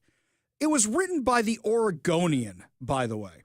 So the Oregonian is all mad that independent journalist Nick Sorter is suing the city of Portland. The Oregonian did one of the most biased articles I have ever seen in my life. Every other word is right-wing influencer, right-wing extremist, right-wing this, right-wing that. How come you never say left-wing when it comes to the Antifa people that allegedly assaulted him? And the only reason I'm saying the word allegedly is because they haven't been convicted of it yet, but it's caught on camera. He wasn't allegedly assaulted. He was assaulted. He was pushed. He was shoved. And the police arrested him. Nick Sorter is one of the independent journalists that went down to cover the insanity that was going on outside the ICE facility in Portland. Well, now he's suing the city. And now you see the Oregonian, which is their version of the Seattle Times, bashing him for even considering suing the city, trying to make it as if this is a nothing burger whatsoever. It's a frivolous lawsuit. It's really, really not. From the Post-Millennial, independent journalist Nick Sorter is suing the city of Portland after police arrested him, but not Antifa militants who allegedly attacked him outside the U.S. Immigration and Customs Enforcement field office, which he says reflects bias within the Portland Police Bureau against conservatives. Sorter filed a tort claim notice on Thursday, signaling a planned $10 million federal civil rights lawsuit. The notice alleged that the city and police have a longstanding pattern and practice of hostility toward conservative viewpoints, intolerant sympathy, or coordination with Antifa. We know this. We know this for a fact. How much have they let go in Portland? When have they arrested anybody in Portland who's a member of Antifa? 120 consecutive nights of rioting in 2020. How many has it been now? I've lost track. We eclipse that. The only thing that stopped the insanity outside the Portland ICE facility was the weather. Let's be real about this. If the rainy season hadn't come, this would probably still be going on. Court documents we had characterized Sorter's arrest as lacking probable cause and violating the 4th and 14th Amendments and retaliating against First Amendment protected news gathering activity.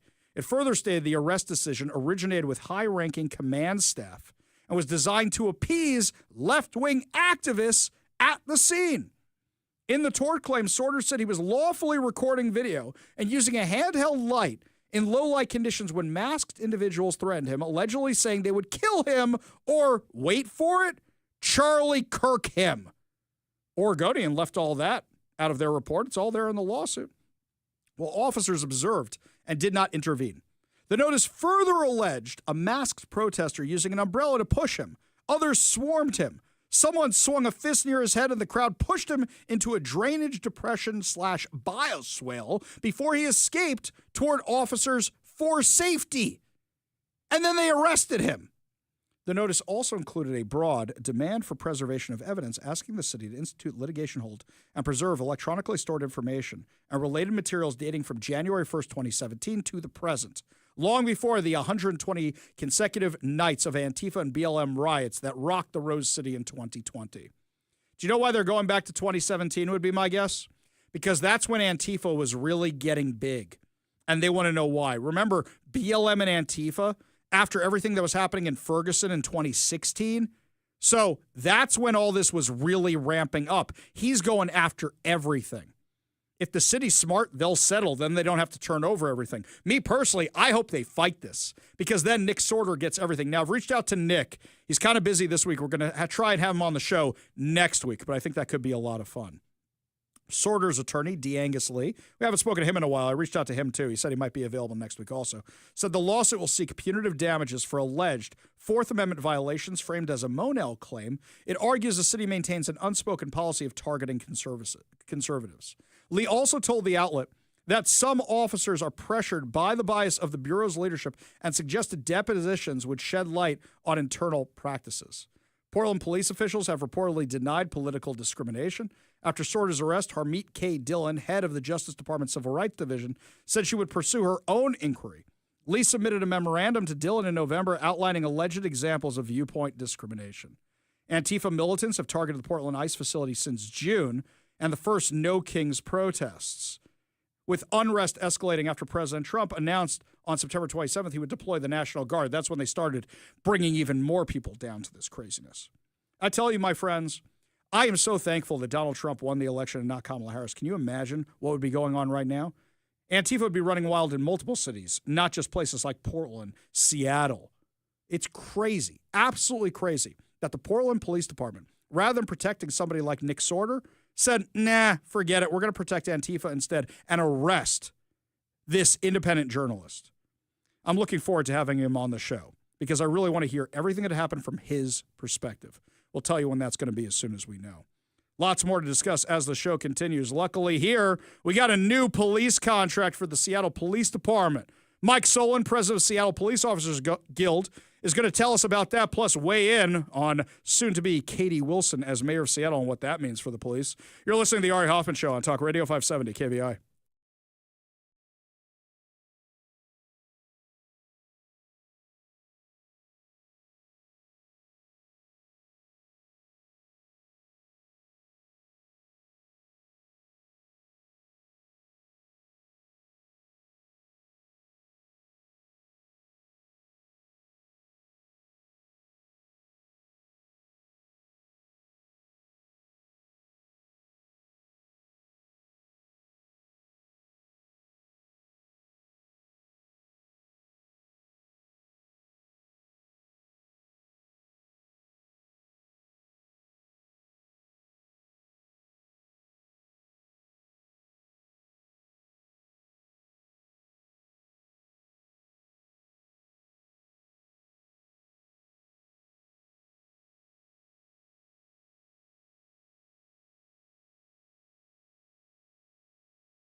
Well, my friends, it looks like we might be about to have a new contract for our Seattle police officers right in time for our Seattle Mayor-elect Katie Wilson, the socialist who's an anti-police, defund the police, abolish the police activist, to kind of be bound by a contract. Joining us now to discuss, President of the Seattle Police Officers Guild, Mike Solon. How you doing, buddy? Great, Ari. How are you, man?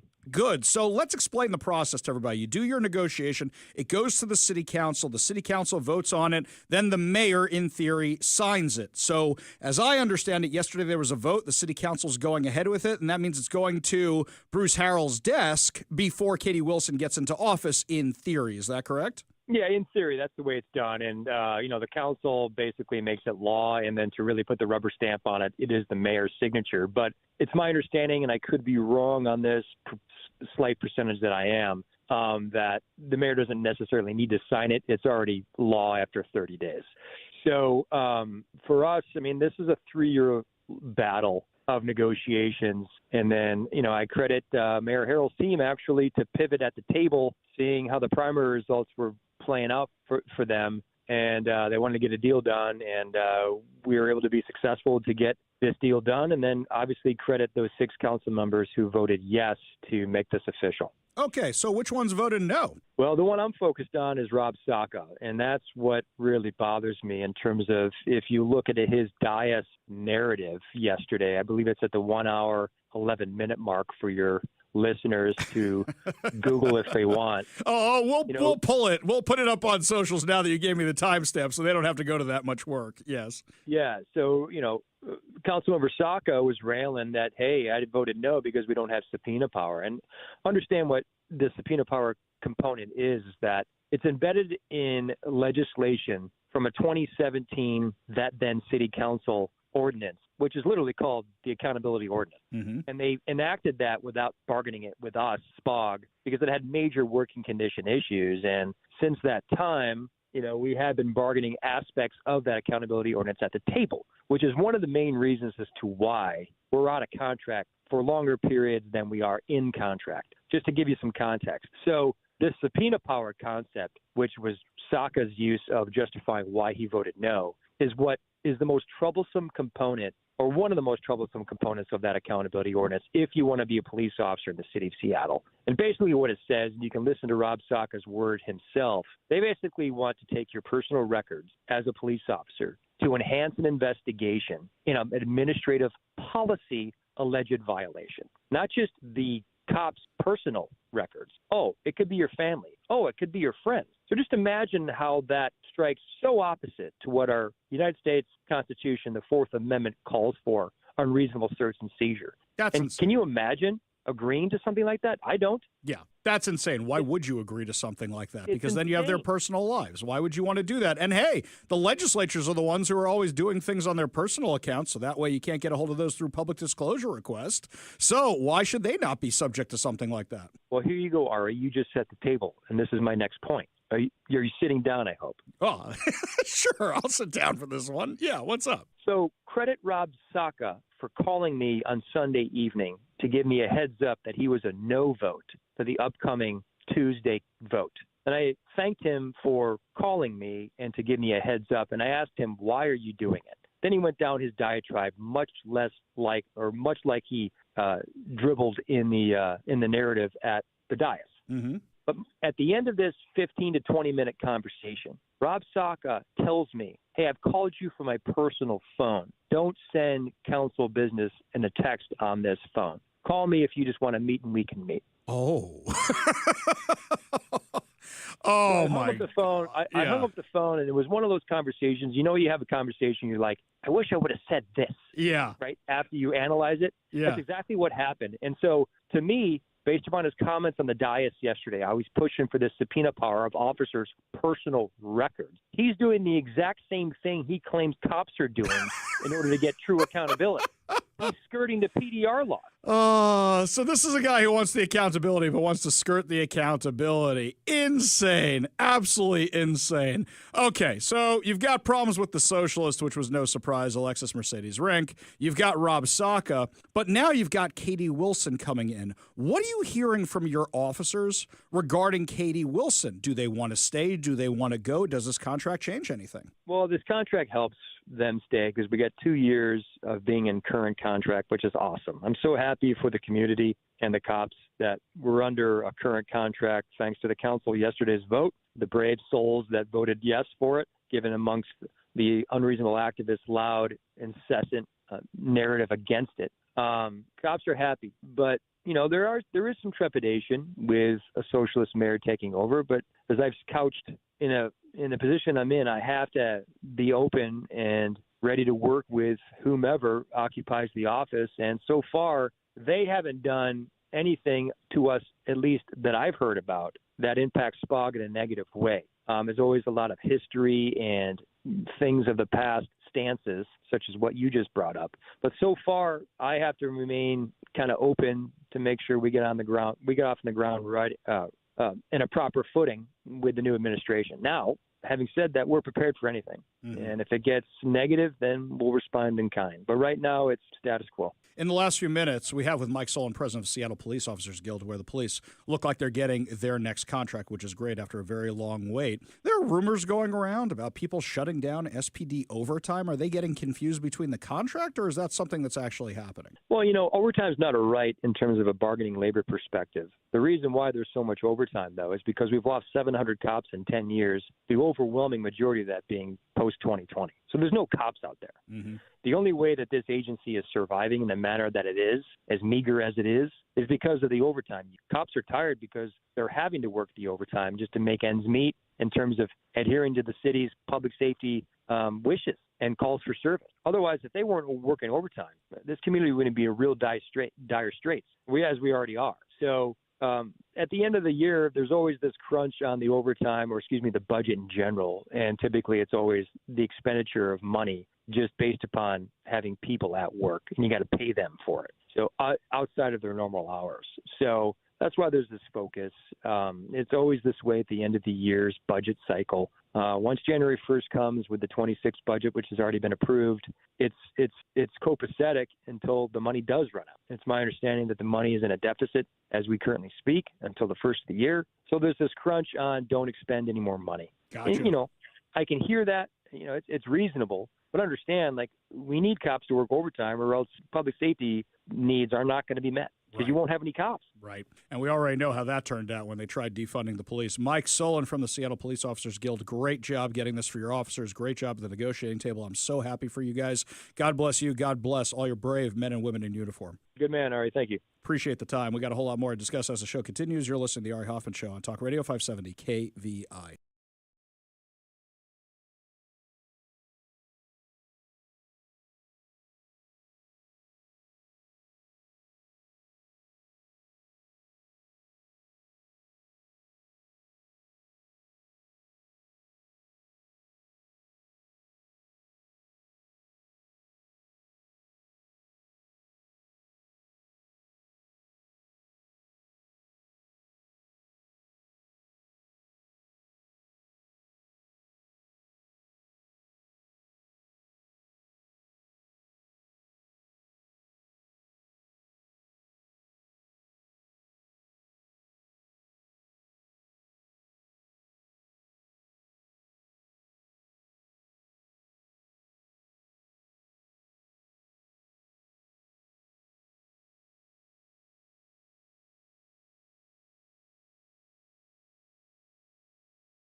Stories about teachers behaving badly really bothers me because I used to work with kids so often. And I understand there are kids you don't like, but you have to work harder with those kids because otherwise they know it and it sticks with them for a lifetime. You don't want to be that teacher that kids think of the way you think of that teacher you hated. You don't want to be that the rest of your life. You want to be that teacher who they said, this teacher changed my life. I am sure if I opened up the phone lines right now and the text line and said, give me the name of the teacher that changed your life and why, you'd have amazing stories. You'd have incredible, incredible stories. But then there's the other teachers, the ones who made your life a living hell. Some of them, you were probably convinced enjoyed it. There was one, Mrs. Weiss. Oh, my God. I still think of how awful that woman was, but that's a whole nother story. A University of Oklahoma professor is now facing disciplinary action in relation to a 0 grade given to a Christian student in a recent essay. Last week, the school confirmed that teaching assistant William Mel Kurth, who uses she, they pronouns. Okay, this is just stupid at this point. She, they? Are you confused? Are you bipolar? Are you multiple personality disorder? According to Fox News, have been removed from the classroom after flunking a student, Samantha Fulnicki, on an essay wherein Fulnicki invoked her Christian beliefs and the Bible. Now an assistant teaching professor is accused of viewpoint discrimination stemming from a protest organized to advocate for Kurth's return to the classroom. The University of Oklahoma released a statement on social media Friday evening confirming that a professor who it did not identify offered excused absences to students who wished to join a protest in favor of Kurth's reinstatement. Turning Point's chapter, Caleb Magana, reportedly asked for an excused absence to participate in a counter-protest at the same event, according to the group's social media, which identified the professor as Kelly Alvarez. In a later interview with a student newspaper, the OU Daily, Magana reportedly identified Alvarez as his English Composition 2 instructor. Republican State Senator Shane David Jett also said that Alvarez was responsible for the alleged discrimination. But Alvarez denied Magana's request unless a documented group of counter-protesters could be organized.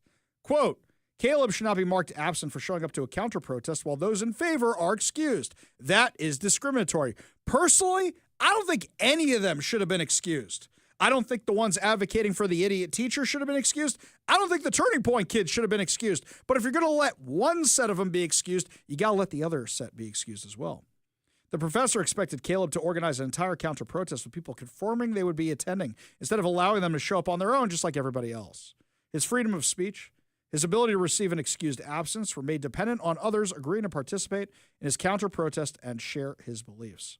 This is incredibly anti-free speech and discriminatory toward an opposing viewpoint. The school responded by saying, on Wednesday, a lecturer allegedly demonstrated viewpoint discrimination by excusing students who attended to miss a class to attend a protest on campus, but not extending the same benefit to students who intend to miss class to express a counter-viewpoint.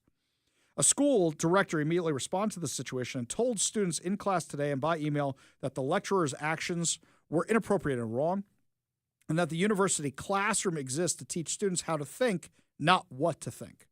The director further stated that any student, regardless of viewpoint, would be excused if absent from class today to attend the protest without penalty, and that the lecturer had been replaced, effective immediately, for the remainder of the semester. By the way, not the right move by the school. You know what the school should have said? All you get your lazy butts back to class. You have class today. If you want to protest, schedule it for a time when you don't have class. The professor was also placed on administrative leave pending a further investigation. I think the only reason they're on leave is they're doing what a lot of these school districts and colleges do. Wait for the heat to die down and then reinstate the radical. How many times do we see this happen with Seattle Public Schools and other districts around here? How many times do we see this happen with University of Washington? Oh, wait, nobody at University of Washington was ever suspended. Speaking of the insanity in public schools around here, somebody sent me a picture from the Mercer Island High School library of a book that is clearly biased. It's called Human Rights, and it's got all the things you would imagine on the cover, all the LGBTQ gender stuff on the cover. But there's a picture of a guy who I think is supposed to be an Israeli soldier, this big, massive bulk of a man, clearly you've never met a Jew before, who's oppressing some little Palestinian kid. It's a cartoon book. I can't tell what I'm more mad about, the violent depiction of the IDF, the insane false depiction of the IDF, or the fact that you think a cartoon book is appropriate for high school students? So is it this librarian is injecting their opinion into the school, or is it they're incompetent because they put this one out on the featured display? The book intentionally distorts and demonizes Israel. God knows what else they got wrong. There's only a picture of the cover and this little thing in there. But Mercer Island High School didn't have enough problems with the sex pests that are in the school, the sex offenders, the alleged sex offenders they're having in the school. They didn't have enough issues when kids spray painted Islander Middle School with swastikas and killed the Jews. Now you got to put this in the classroom too. But also, do you think the kids are this dumb? Or has reading levels gotten so low they can only understand a cartoon book in Mercer Island High School? Insane. Absolutely insane. When we come back, my friends, Erika Kirk is pushing back on the conspiracy theories about her husband's death. We have this awesome audio for you when we come back and show you what she's so mad about. You're listening to the Ari Hoffman Show on Talk Radio 570 KVI.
Welcome to the Ari Hoffman Show on Talk Radio 570 KVI, your home for the politically homeless, streaming live at KVI.com and the KVI app. If you want to be part of the most dangerous show on the airwaves, call or text the Warrior Injury Law Studio line at 206-421-5757. That's 206-421-5757. Coming up this hour, Jim Walsh tells us what the Republicans are going to do to stop the Democrats' taxes, and more Somali fraud is exposed. But before we get to any of that, yesterday, Erika Kirk went on Fox and Friends in the morning. She's doing a media tour to talk about Charlie Kirk's new book, Stop in the Name of God, about turning off your life on Sabbath so you can focus on your family. It's a very Jewish idea, but by that nature, it's a very Christian idea because the Christian Sabbath is based on the Jewish Sabbath. It's based on the same book. It's based on the same ideals. So there was one clip that I really, really liked from this interview. Let me play this one for you. This is the clip I played yesterday on the show. No, it's not a repeat episode. I'm playing the clip again for a very specific reason. It's those little things where, again, he would walk through the door, drop his bags, Daddy's home, take his phone Friday night, Shabbat Shalom, throw it in the junk drawer, and it was just all us. And that's what I always wanted to make so special for him, was coming home. I'd always say, baby, I don't care what time you get home. Home is here for you. Your food will never be cold. It might sit out for a little bit, but I'll reheat it. It's fine. And I just want to encourage spouses, don't get mad. It's so easy. Don't do it. Now, we knew this book was coming out long before Charlie Kirk was assassinated. On Sundays, when I have the time, I have my Keeping the Faith extra bonus content on Sundays where I do interviews about religion and politics. And I was actually talking to Turning Point USA people about having Charlie Kirk on my show to talk about the book when it came out before he was assassinated, because I thought that would be an interesting perspective. The first and only time I interviewed Charlie Kirk was, spent a lot of the time, we've played that interview before, we spent a lot of time talking about religious observance. As a young radio host, I think I was just a few months into the job at that point, I didn't know you let your guests do the talking and you respond to that, not try and drag your guest over to what you want them to say, and you'll get a better interview. I listen to that interview now going, wow, I should have just let him talk about the religious stuff. It would have been so much more interesting than the political stuff. He kept trying to bring it back to religion. I kept trying to drag it back to politics. Would have been a way better interview if I just let him go. Mike tells me all the time, just let him cook. Let him cook. Would have been a way better interview. Live and learn, I guess. So what happens is I was hoping to have Charlie Kirk back on the show to talk about the book. And unfortunately, that's never going to happen now. Charlie Kirk was assassinated. The book was released 3 months after he was killed. And it's really, really sad. I hope when we go to Turning Point USA, I get to talk to Erika Kirk about the book. I get to talk to Erika Kirk about her husband. Young Zach and I are going to be going there, thanks to our friends over at Conservative Move. We're going to be going down there for America Fest, which is coming up next weekend, as a matter of fact. It's going to be huge. It's going to be massive. It's going to be insane. J.D. Vance is going. It's going to be a lot of fun. But I'm very curious to see what Turning Point is like without Charlie Kirk there. So Erika Kirk does this interview, and she's clearly still heartbroken about her husband, which it's only been 3 months, guys. Can you believe it? It seems like it was a lifetime ago. It's only been 3 months. But I really like that clip because she's talking about what the family time meant to her. She's talking about what the Sabbath meant to Charlie, what the Sabbath meant to her. So I took that clip and I posted it on social media. Went viral for all the wrong reasons. I put it up there because you're mentioning two of my favorite things: family time and the Sabbath. The trolls were out in force. The last time I looked at it, it had over 8,000 likes and over 1,500 comments on it. And the comments are overwhelmingly negative. I don't mean like 50%. I mean like 99%. Every conspiracy theory you can imagine. Every anti-Semitic insanity you can imagine. Every single hateful thing, accusing her of making all this up, accusing her of so many things that are just wrong. The woman lost her husband. Those kids lost their father. But the trolls are out in force. The trolls were out in force. And the one message that I saw more than anything else is Charlie Kirk would never say anything like that. This is all made up. Really?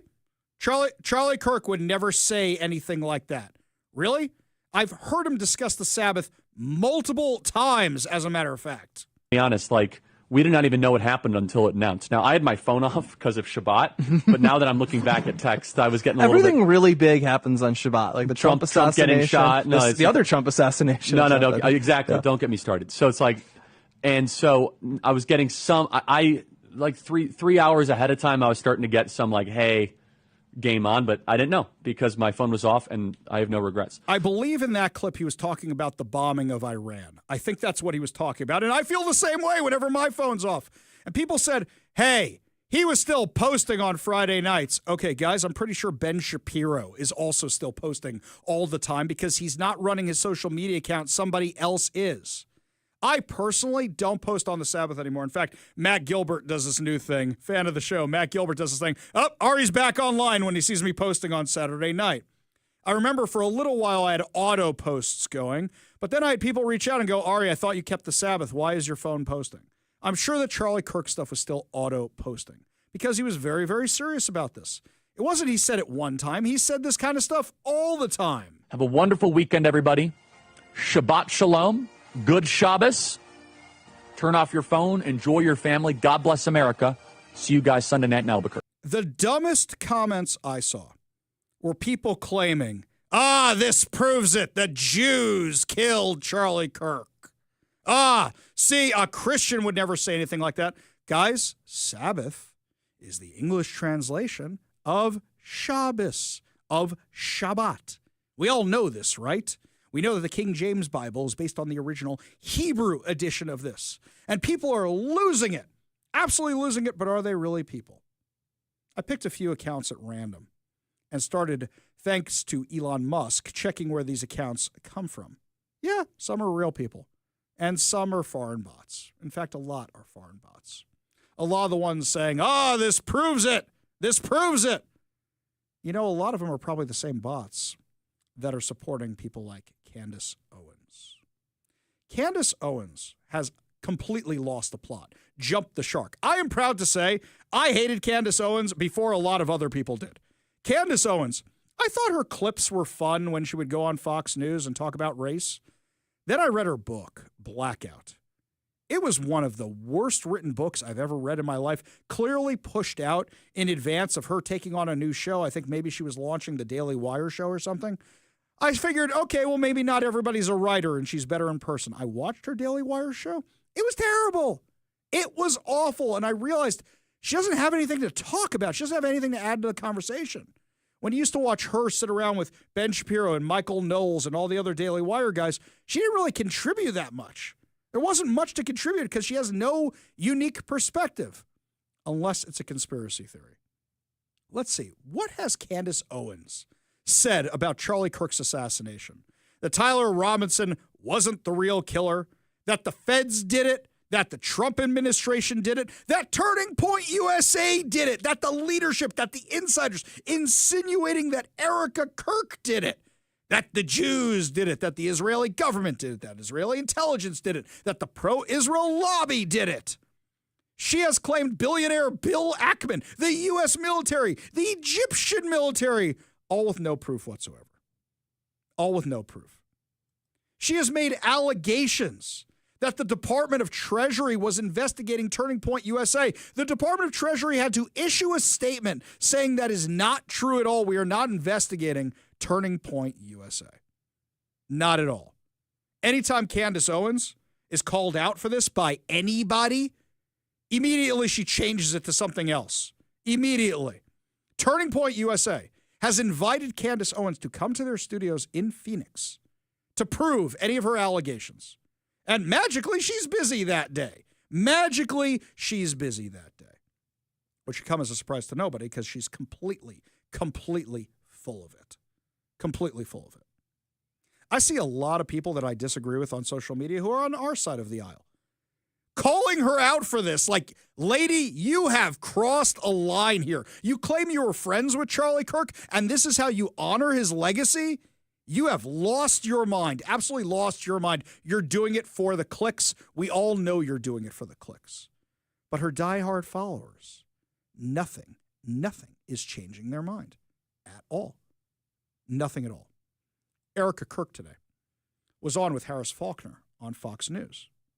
And she finally had enough of all of this. This clip is a little long, but she tears into all people making these conspiracy theories, and it sounds like who she's talking about is really Candace Owens. From the perspective of a grieving widow, a mom, and a battle-tested American.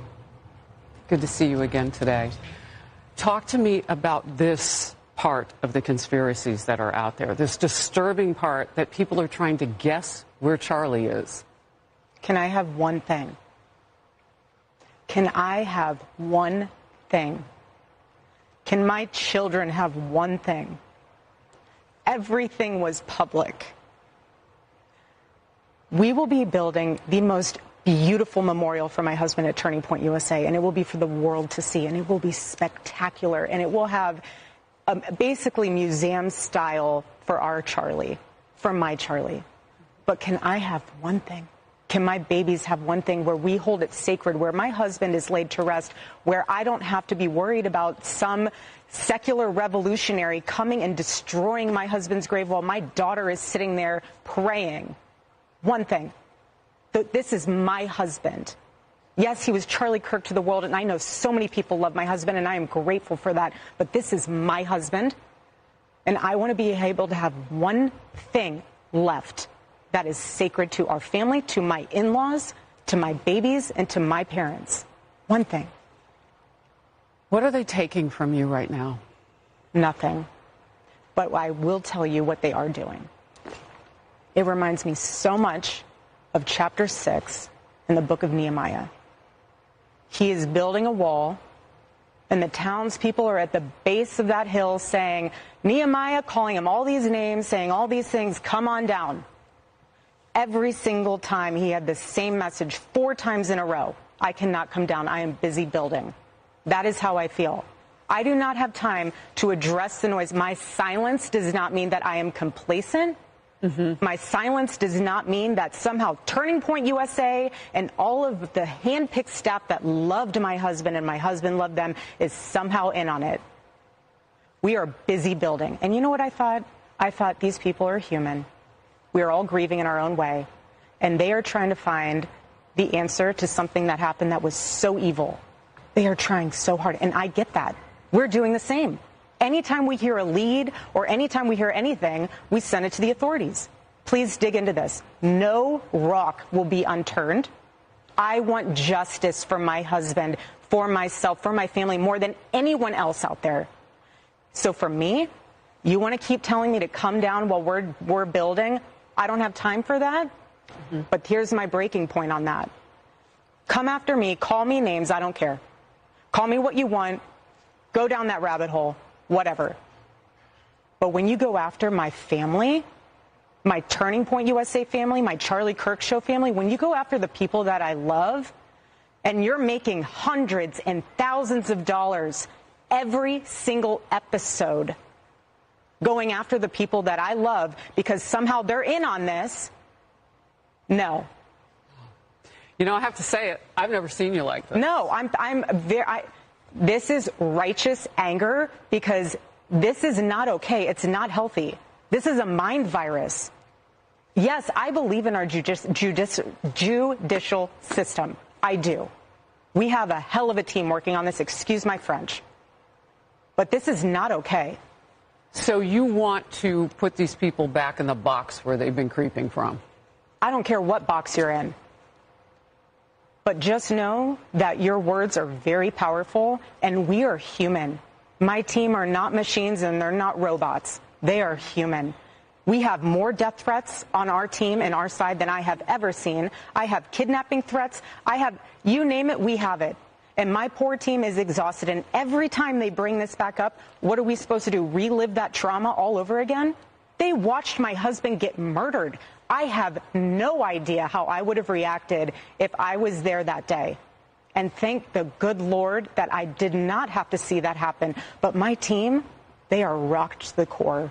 So why every single day do they have to be dragged through the mud, analyzed, hyper-analyzed? She's right. You know the difference between Erika Kirk and Candace Owens? There's a lot of differences.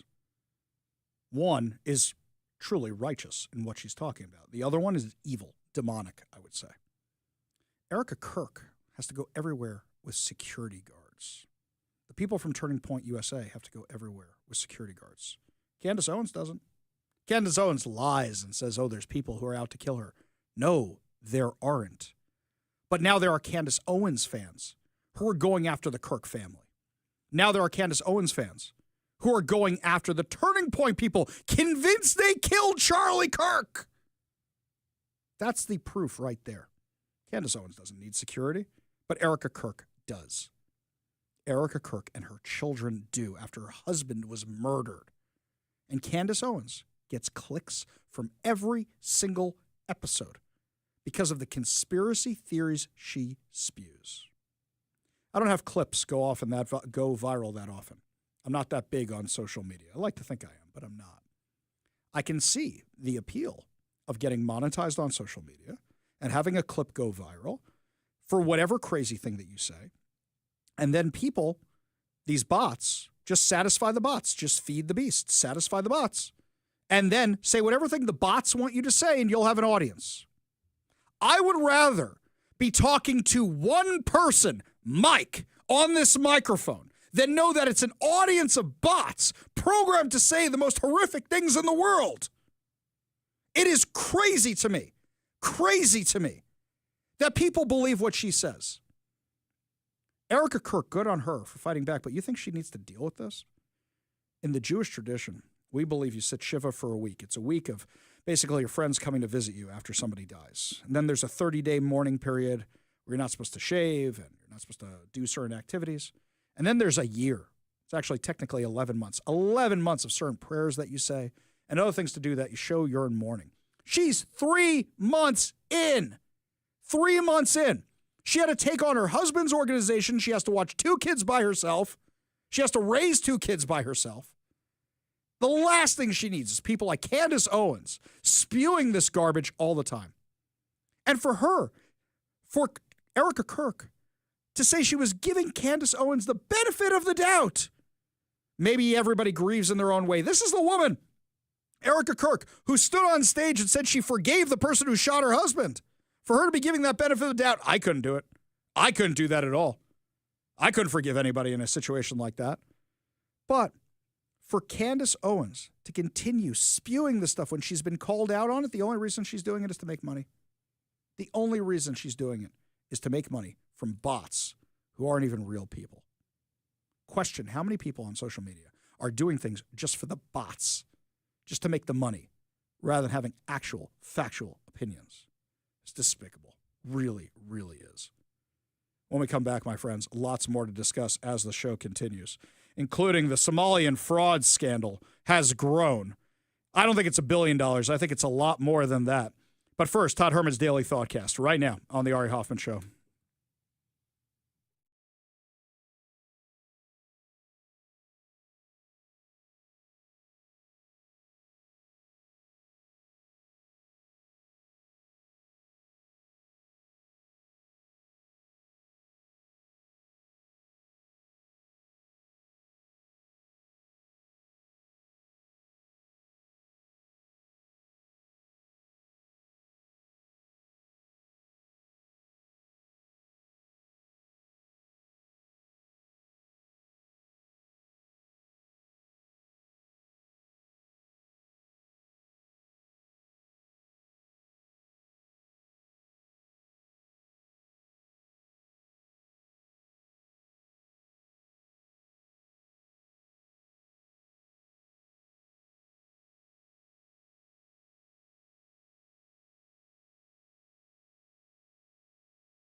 Welcome back to the Ari Hoffman Show. The joke was that Tim Walz was coming to town because he needs to coordinate his defense with Bob Ferguson. Well, the scheme, the scam, the fraud that we're finding out about that happened in his state under his watch, that he looked the other way on or was so oblivious, didn't know what was happening, when $1 billion disappears? How do you not know $1 billion is disappearing? We said the same thing about Jay Inslee with the Nigerian scammers who ripped off over $1 billion of unemployment funds during COVID. We were asking the exact same question. Well, now it looks like this may be way worse than anybody ever thought. According to Fox News, in the wake of a years-long $250 million welfare fraud scheme, Minnesota taxpayers will now finance a pricey state-level cleanup effort, effectively paying for the failure twice after state officials missed repeated warning signs. The Feeding Our Future scheme exploited a federally funded children's nutrition program administered by the Minnesota Department of Education during the COVID-19 pandemic, siphoning money meant to provide meals to low-income kids. It now stands as the nation's largest COVID-19 fraud case. Oh, that's not true. The $1 billion out of our unemployment fund should have been the biggest case. Come on, don't take a record away from us. We're number one. We're number one. An audit from the Minnesota's Office of Legislative Auditor sheds light on how the scheme went unchecked for so long, finding that the MDE's oversight was inadequate and its failures created opportunities for fraud. The deception was so egregious that flawed applications sailed through, complaints were never investigated, and the nonprofit kept expanding despite repeated red flags. That's on the government. That's on the Minneapolis mayor. That's on Tim Walz. That's on all of them. What followed was a taxpayer-funded spending spree. Luxury vehicles, overseas cash transfers, real estate transactions that prosecutors say may never be fully recovered. A large share of the $250 million stolen may be gone for good, a loss Minnesotans will ultimately bear. MDE Commissioner Willie Jett has placed the blame squarely on those accused and convicted in the scheme. Quote, what happened with Feeding Our Future was a travesty, a coordinated, brazen abuse of nutrition programs that exist to ensure access to healthy meals for low-income children. The responsibility for this flagrant fraud lies with the indicted and convicted fraudsters. But in the wake of the audit exposing the sweeping fraud schemes, Jett outlined a slate of internal reforms. He said the MDE had deployed a broad set of anti-fraud tools, an expansion of oversight that will almost certainly come with additional costs for taxpayers. The agency has since created the Office of Inspector General, adding a Counsel General's office, trained staff on updated fraud reporting policies, and hired a firm to conduct a financial review of certain sponsors, among other steps. Those new offices and the scaled-up compliance infrastructure will require ongoing funding to cover salaries, training, and day-to-day operations. Jett did not specify the cost of these anti-fraud measures, and the state has not yet released a price estimate. It is unclear how much of the cost of the overhaul taxpayers will ultimately shoulder.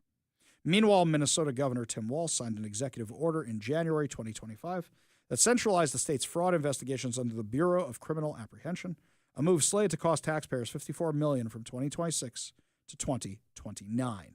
So now they have to pay $54 million to clean up the $250 million. The proposal would give state agencies stronger investigative powers, expand oversight tools, and increase criminal penalties for fraud. The reforms proposed by Walz and the internal changes underway at the MDA amount to one of the largest anti-fraud overhauls the state has ever attempted. But without a price estimate, it remains unclear how much taxpayers will ultimately pay to rebuild the oversight system that allowed the fraud to spread. And what is clear is the fallout isn't over. For Minnesotans, the scandal's price may only be beginning. Now, where is this $1 billion number coming from? This is just one program we just talked about, which was $250 million. There were plenty of other programs going on that were also defrauding it. That's where you get the $1 billion. But now we know it's over $1 billion because you got to spend at least $54 million are auditing one organization, just one. And there were many others that were involved in this mess. Some stats. The Center for Immigration Studies, low immigration, pro-immigrant, it says. Somali immigrants in Minnesota, profile of a struggling group. The migration of Somalis in Minnesota has created a stark socioeconomic disparity in a region once known for its egalitarianism. This report documents the struggles of the Minnesota Somali population, now numbering over 75,000, in an otherwise high-achieving state. Among the findings, more than half, 52% of children in the Somali immigrant homes in Minnesota live in poverty, while only 8% of children in native-headed homes are in poverty. 1 in 8 children in poverty in Minnesota lives in a Somali immigrant home. About 39% of working-age Somalis have no high school diploma, compared to just 5% of natives. Among working-age adult Somalis who have lived in the U.S. for more than 10 years, half still cannot speak English very well. About 54% of Somali-headed households in Minnesota receive food stamps, and 73% of Somali households have at least one member on Medicaid. The comparable figures for native households are about 7% and 18%. Nearly every Somali household with children, 89%, receives some form of welfare. Although Somalis have recently been implicated in welfare fraud, any population with poverty rates as high as theirs will qualify for extensive means-tested aid. The best way to reduce immigrant consumption of welfare is not simply to crack down on fraud, but to reduce the number of new arrivals who have low earning power. Do you know that when people used to come through Ellis Island, and I've said this before, they had to prove they could be gainfully employed, that they had a job waiting for them, that they had money in their pocket, that they could learn to speak the language. Otherwise, they weren't getting through Ellis Island. Whenever people say, well, Ari, how'd your relatives get here? They're not Native Americans. Yeah, they came here and they worked hard for it. They didn't get any welfare whatsoever. Aside from some Jewish organizations, very few existed at the time to even help anybody. That's what they got. They didn't get welfare. But this is now the problem. We bring in so many people from the third world who are reliant on the government. And the Democrats are counting on this. They're counting on it because if you're reliant on the government, you're always going to vote for the thing you're reliant on to get more money. And that's exactly what happened here. Why do you think the politicians looked the other way? Because they wanted this group to continue voting for them. Whether they knew about the fraud or didn't know about the fraud, people like Tim Walz are responsible. At the end of the day, the buck stops with you. Actually, it probably stops with the terrorist group Al-Shabaab. But you were responsible for this. You ignored the warning signs. Congress, by the way, everybody's responsible for passing something they didn't read with no guardrails, leaving it open for fraud. And why? COVID. That was the excuse for everything. We're going to pass this because COVID. Why did Jay Inslee take the guardrails? Have Susie Levine take the guardrails off our unemployment fund? COVID. COVID. Because of the flu. And you get things like this. We don't know how deep this rabbit hole goes. We don't know how deep this fraud is. But I guarantee you this. There are some Democrats who probably still don't even know it's happening. I think it's all a witch hunt by the Trump administration to go after Tim Walz. I guarantee you there's still people who think that, who don't know how deep this thing is. And that's what they're going to keep saying. But then I ask you this question, my friends. Is it happening here in Seattle as well? Is it happening in King County? Because we have a massive Somali population, and the majority of this was with the Somali population. You forget that the kids whose parents claim they had autism were on the take from this. They were getting kickbacks as one of these other frauds. Is the same thing happening here? Is anybody investigating it? More of that as it develops. When we come back, are taxes about to hit us to pay for more wasteless Democrat spending?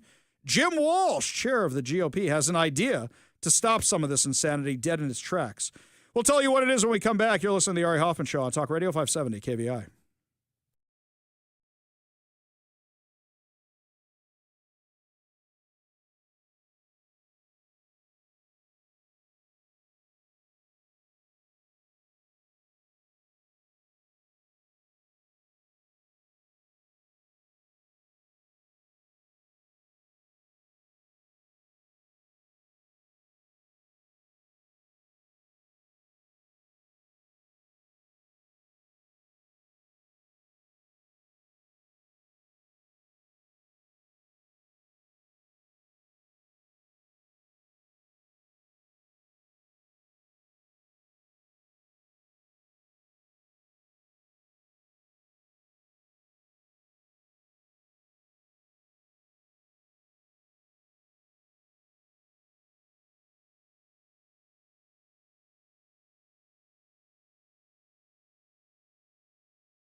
Well, it's my favorite time of year. No, I don't mean Hanukkah. No, I don't mean Christmas. No, I don't mean New Year's. It's pre-filing bill time in the Washington State Legislature, which means we get to see all the insanity that the left is dredging up. And holy cow, they're going to come back with their greatest hits. Do you have any money? I think they're simplifying the tax form, which is just going to say, how much money did you make this year? Send it on in. That's what they're working on. However, there are some bills on our side of the aisle. They're actually very, very promising. Joining us now on the Warrior Injury Law Studio line, Representative Jim Walsh, who's also the chairman for the Washington State GOP. Thanks so much for being with us today. Oh, you're right, Ari. It's just like Christmas or Hanukkah for policy wonks.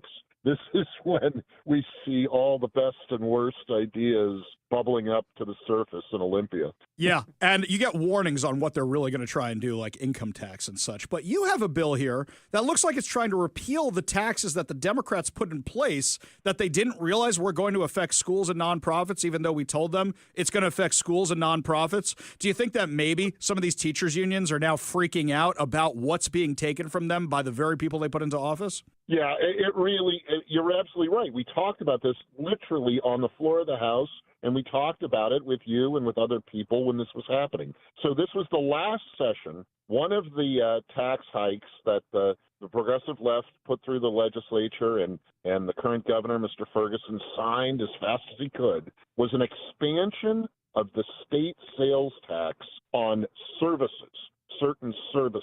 Mm-hmm. These had traditionally not been taxed by the state with a sales tax. I mean, they pay business taxes and other sorts of things. This is a new state sales tax on services. So a big piece of it is IT services, so like tech support services that you might outsource with a company that does that. Now you're paying a sales tax on those deals. And the bill was really badly written. It appeared to me to be a rush job. They didn't really think it through. The language was overbroad, and we said all this. And the progressive tax and spenders pushed it through the ledge anyway, and Ferguson signed it. So one of the things that it did that I think it was, I don't know if it meant to or not meant to, is it applied this sales tax to purchases made by school districts, by public schools, and a group of non-profit organizations like food banks, for example. And these are operations, whether it's a nonprofit like a food bank or a public school, that operate on very tight margins. They don't have a lot of money, Mm-hmm. and now they're having to pay this new tax. And with the schools, it's especially silly because they get most of their operating money from the state anyway. I mean, some of it they get with local levies, but they get the biggest chunk of it from the state. And now they've got to basically send some of it back to the state in the form of the sales tax. And the teachers are angry about it, understandably. The administrators are angry about it, understandably. The school board members are angry about it. So a lot of people have talked, but nobody was doing anything. So I filed a bill that just doesn't fix the whole messed up sales tax, but it exempts schools and food banks and other nonprofits from the new sales tax. So That's what the bill does. I got a question. Why don't we just go to the school boards and go to the school districts and go to the nonprofits and say, hey, guys, us on the GOP, we're fighting for you guys. Let's repeal the whole thing. Or do you think that doesn't have a shot with the Democrats at all? Well, there may be others that do that. In fact, I think there are probably going to end up being maybe 3 or 4, maybe 5 or 6 different attempts to fix this screwed up thing. And I'm sure somebody will make a broader repeal of the whole sales tax. And that might work too. The other thing that might happen is it may be one of the progressive left people wants to be the hero, and they may steal my bill and put their name on it and run it. But all of that's okay, Ari. I don't care if they steal my bill. I don't care if they do a broader repealer. That would be great. We just need to fix the problem. And this is one of these situations where I don't really care who gets credit or who gets to put their name on it and go shake the hand of the governor when he signs it. But I think someone will fix it. This bill that I did is just it's like the simplest fix. There are bigger and more broad fixes we could do, but this is the simplest one. And I kind of challenge my colleagues at the legislature. Somebody else do better. I welcome it. But let's get this problem fixed, because making schools pay a sales tax when they outsource some services is just silly. And if somebody steals your bill, you get to steal a line from David Spade back on Saturday Night Live when he said, "Oh, that band Stone Temple Pilots, I liked it better when it was called Nirvana." And you could say, you guys literally stole my bill. I'm glad that you are agreeing with GOP policies on being anti-tax. In the last few minutes we have with Representative Jim Walsh. So something I've noticed about the legislature is that for the past few years, because the Democrats have a supermajority, the GOP has been mainly on defense. How do you go on offense going into this session? Well, a big part of it, Ari, is the initiative process. Mm-hmm. We've got a couple of initiatives that are out there right now getting signatures, and none of them are across. They don't have enough yet. They're still gathering, and there's time. There's weeks left up to the end of the calendar year to get the initiative signed. If we can get those couple of initiatives qualified with enough signatures, that definitely takes control of the kind of agenda in Olympia. All three of them are initiatives to the legislature, so they go to the legislature first, and if the legislature doesn't act, then they go to the people for a vote on next November's ballot. But I'm hoping they all get across the line. They're close. They're not there yet, but they're getting there. And, of course, the three are, one, that restores the Parents' Bill of Rights, the parts of it that got gutted. The second one clarifies in state law that boys can't play in girls' sports. And then the third one is the voter ID initiative that requires proof of citizenship when you register to vote in Washington. Not when you vote, but when you register to vote. Yeah. So those are the three initiatives that are out there. And if we get one or two or all three of them, I think that's a way that we who are more common sense focused can grab some part of the agenda that's going on in Olympia. But a lot of it, Ari, is going to be trying to fix all this screwed up budgets and taxes. And the governor has just done such a poor job of negotiating the operating budget. The two other budgets are actually in decent shape, but the operating budget's a mess. And that's going to need to be fixed and renegotiated. So a big chunk of the session is going to be on the budget and the taxes that support it. But if we can get these initiatives qualified, and there's still time, so if you haven't signed a petition yet, you can still do it. We can take control at least of part of the agenda. Chairman of the Washington State GOP, Representative Jim Walsh, thank you so much for fighting so hard on behalf of all of us, and thank you so much for joining us today. Really do appreciate it. It's always good to talk to you, Ari. There's a lot going on. It's going to be a fun couple of months. Oh, fun is not the word I would use, but yes, it will be something to watch. I have a strange sense of fun, Ari. I have a strange sense of fun. I'll use the word entertaining because it'll make for great radio and great coverage of great news stories. Representative Walsh, thank you so much. We got a whole lot more to discuss as the show continues. You're listening to the Ari Hoffman Show on Talk Radio 570 KVI.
Only good news to wrap up another amazing episode of the Ari Hoffman Show right here on Talk Radio 570 KVI. And we start with local good news, my friends. Yesterday, the U.S. Navy Blue Angels announced that, yes, they will be coming back to the Boeing Seafair Air Show for 2027. We knew they were coming for 2026, but now we know they're extending that till 2027 as well. The Blue Angels previously confirmed their return to Seattle for 2026, securing back-to-back appearances at one of the country's most celebrated waterfront air shows. The announcement was made at the International Council of Air Shows convention in Las Vegas, Nevada. Okay, so I got 2 years for sure where I could try and get a ride on one of those suckers. Every year I never get the ride. I put in for it, I'm not getting the ride. If anybody has any connections to the Blue Angels and says, hey, I know this crazy radio host, he promises not to throw up in the back of your airplane. Can you guys get me on board one of those things? Come on, please. It's a bucket list item for me. That would be so much fun. It would be so awesome. That's something I've always wanted to do ever since I moved here and realized what the Blue Angels were. Really just a lot of fun. Meanwhile, Mike found this story over here. This comes from The Independent, the UK. Self-driving Waymo taxis have recently gone viral for really bad reasons. But, including the death of a beloved San Francisco cat, a legal U-turn in front of police who could not issue a ticket. This week, however, the autonomous vehicles are the bearer of happier news after a San Francisco woman gave birth inside a Waymo. Was it like a little one of those robots like in Star Wars Episode 3? Zuba, Zuba, or whatever dumb thing the thing says. The mother was on her way to the University of California, San Francisco Medical Center on Monday when she delivered inside the robo-taxi. A Waymo spokesperson confirmed on Wednesday the company stated its rider support team detected unusual activity inside the vehicle and called to check on the rider as well as alert 911. Hang on. Mike, I got different questions here. What does that mean they detected unusual activity? Person laying down in the back? Presence of another human being? What kind of sensors do they have in the back of this car? I'm now a little concerned. Waymo, which is owned by Google's parent company Alphabet, declined to elaborate on how the vehicle knew something was amiss. They're spying on us. Is that what it is? Video camera noticed something funny was going on there? I seriously wonder about this. If there's some kind of detector where it senses another presence, like you try to squeeze somebody else into the car or something, I wonder if who knows? Who even knows? I mean, I could get into the graphic details of what it may have detected also, but yeah, not good. Well, I think it's the old drive-in movie theater detector. It'd be like, you trying to shove 5 kids in the trunk there? No, I'm only paying for one rider. Yeah. Yeah, me and my wife, Morgan Fairchild. What about this? What if there's like a vomit detector meant for people puking or doing anything else in the back of the Waymo and it picked up something? I don't want to get too graphic with this. But Ari Hoffman, I don't want to get too graphic, but vomit comet. Vomit comet, yes. Picks up whatever in the back. The taxi and his passengers arrived safely at the hospital. Head of Emergency Services, Jess Bethold, a UCSF spokesperson, confirmed the mother and child were brought to the hospital. She said the mother was not available for interviews. Waymo said the vehicle was taken out of service for cleaning. Aha! Okay, now we know what's going on. While still rare, this was not the first baby delivered in one of its taxis, the company said. Said, we're proud to be a trusted ride for moments big and small, serving riders from just seconds old to many years young. The driverless taxis have surged in popularity, even as they court higher scrutiny. Riders could take them on motorways and interstates around San Francisco, Silicon Valley, Los Angeles, and Phoenix. They're operating here, right? Or are they on their way here? I've seen them around. I don't know if they're actually operating, though. I've seen them testing the suckers before. I've been behind them. You know what's really annoying? They don't go around obstructions. They just kind of sit there and wait. I've seen that happen. I know they're testing them. I don't know if they're actually operational and orderable here yet. Haven't seen it. Meanwhile, here's another story. James Vanderbeek, that's right, Dawson himself, raised $47,000 to help him in his battle against cancer by selling his memorabilia. I didn't realize there were that many Dawson's Creek fans who still want that stuff years later. I mean, I know the Jurassic Park poster in his room is cool. Yes, I watched an episode or two of that show. He was diagnosed with stage 3 colorectal cancer last year, raised more than $47,000 to defray his medical costs. He partnered with Prop Store to sell 7 items from 2 of the actor's memorable roles, the TV drama Dawson's Creek and the 1990 film Varsity Blues. A necklace that Dawson gifted to Joey on Dawson's Creek was the most expensive item, selling for $26,628, including a buyer's premium. I didn't see that episode. I don't know what it's about, but I assume it's like the Picard flute for the Dawson's Creek people, where they go, this must mean a lot for the show. Good on him for doing that. I wish him only health and success in the future. Well, that's going to do it for us today, my friends, but fear not. We will be back tomorrow with more insane stories and more exciting guests. You've been listening to The Ari Hoffman Show on Talk Radio 570 KVI.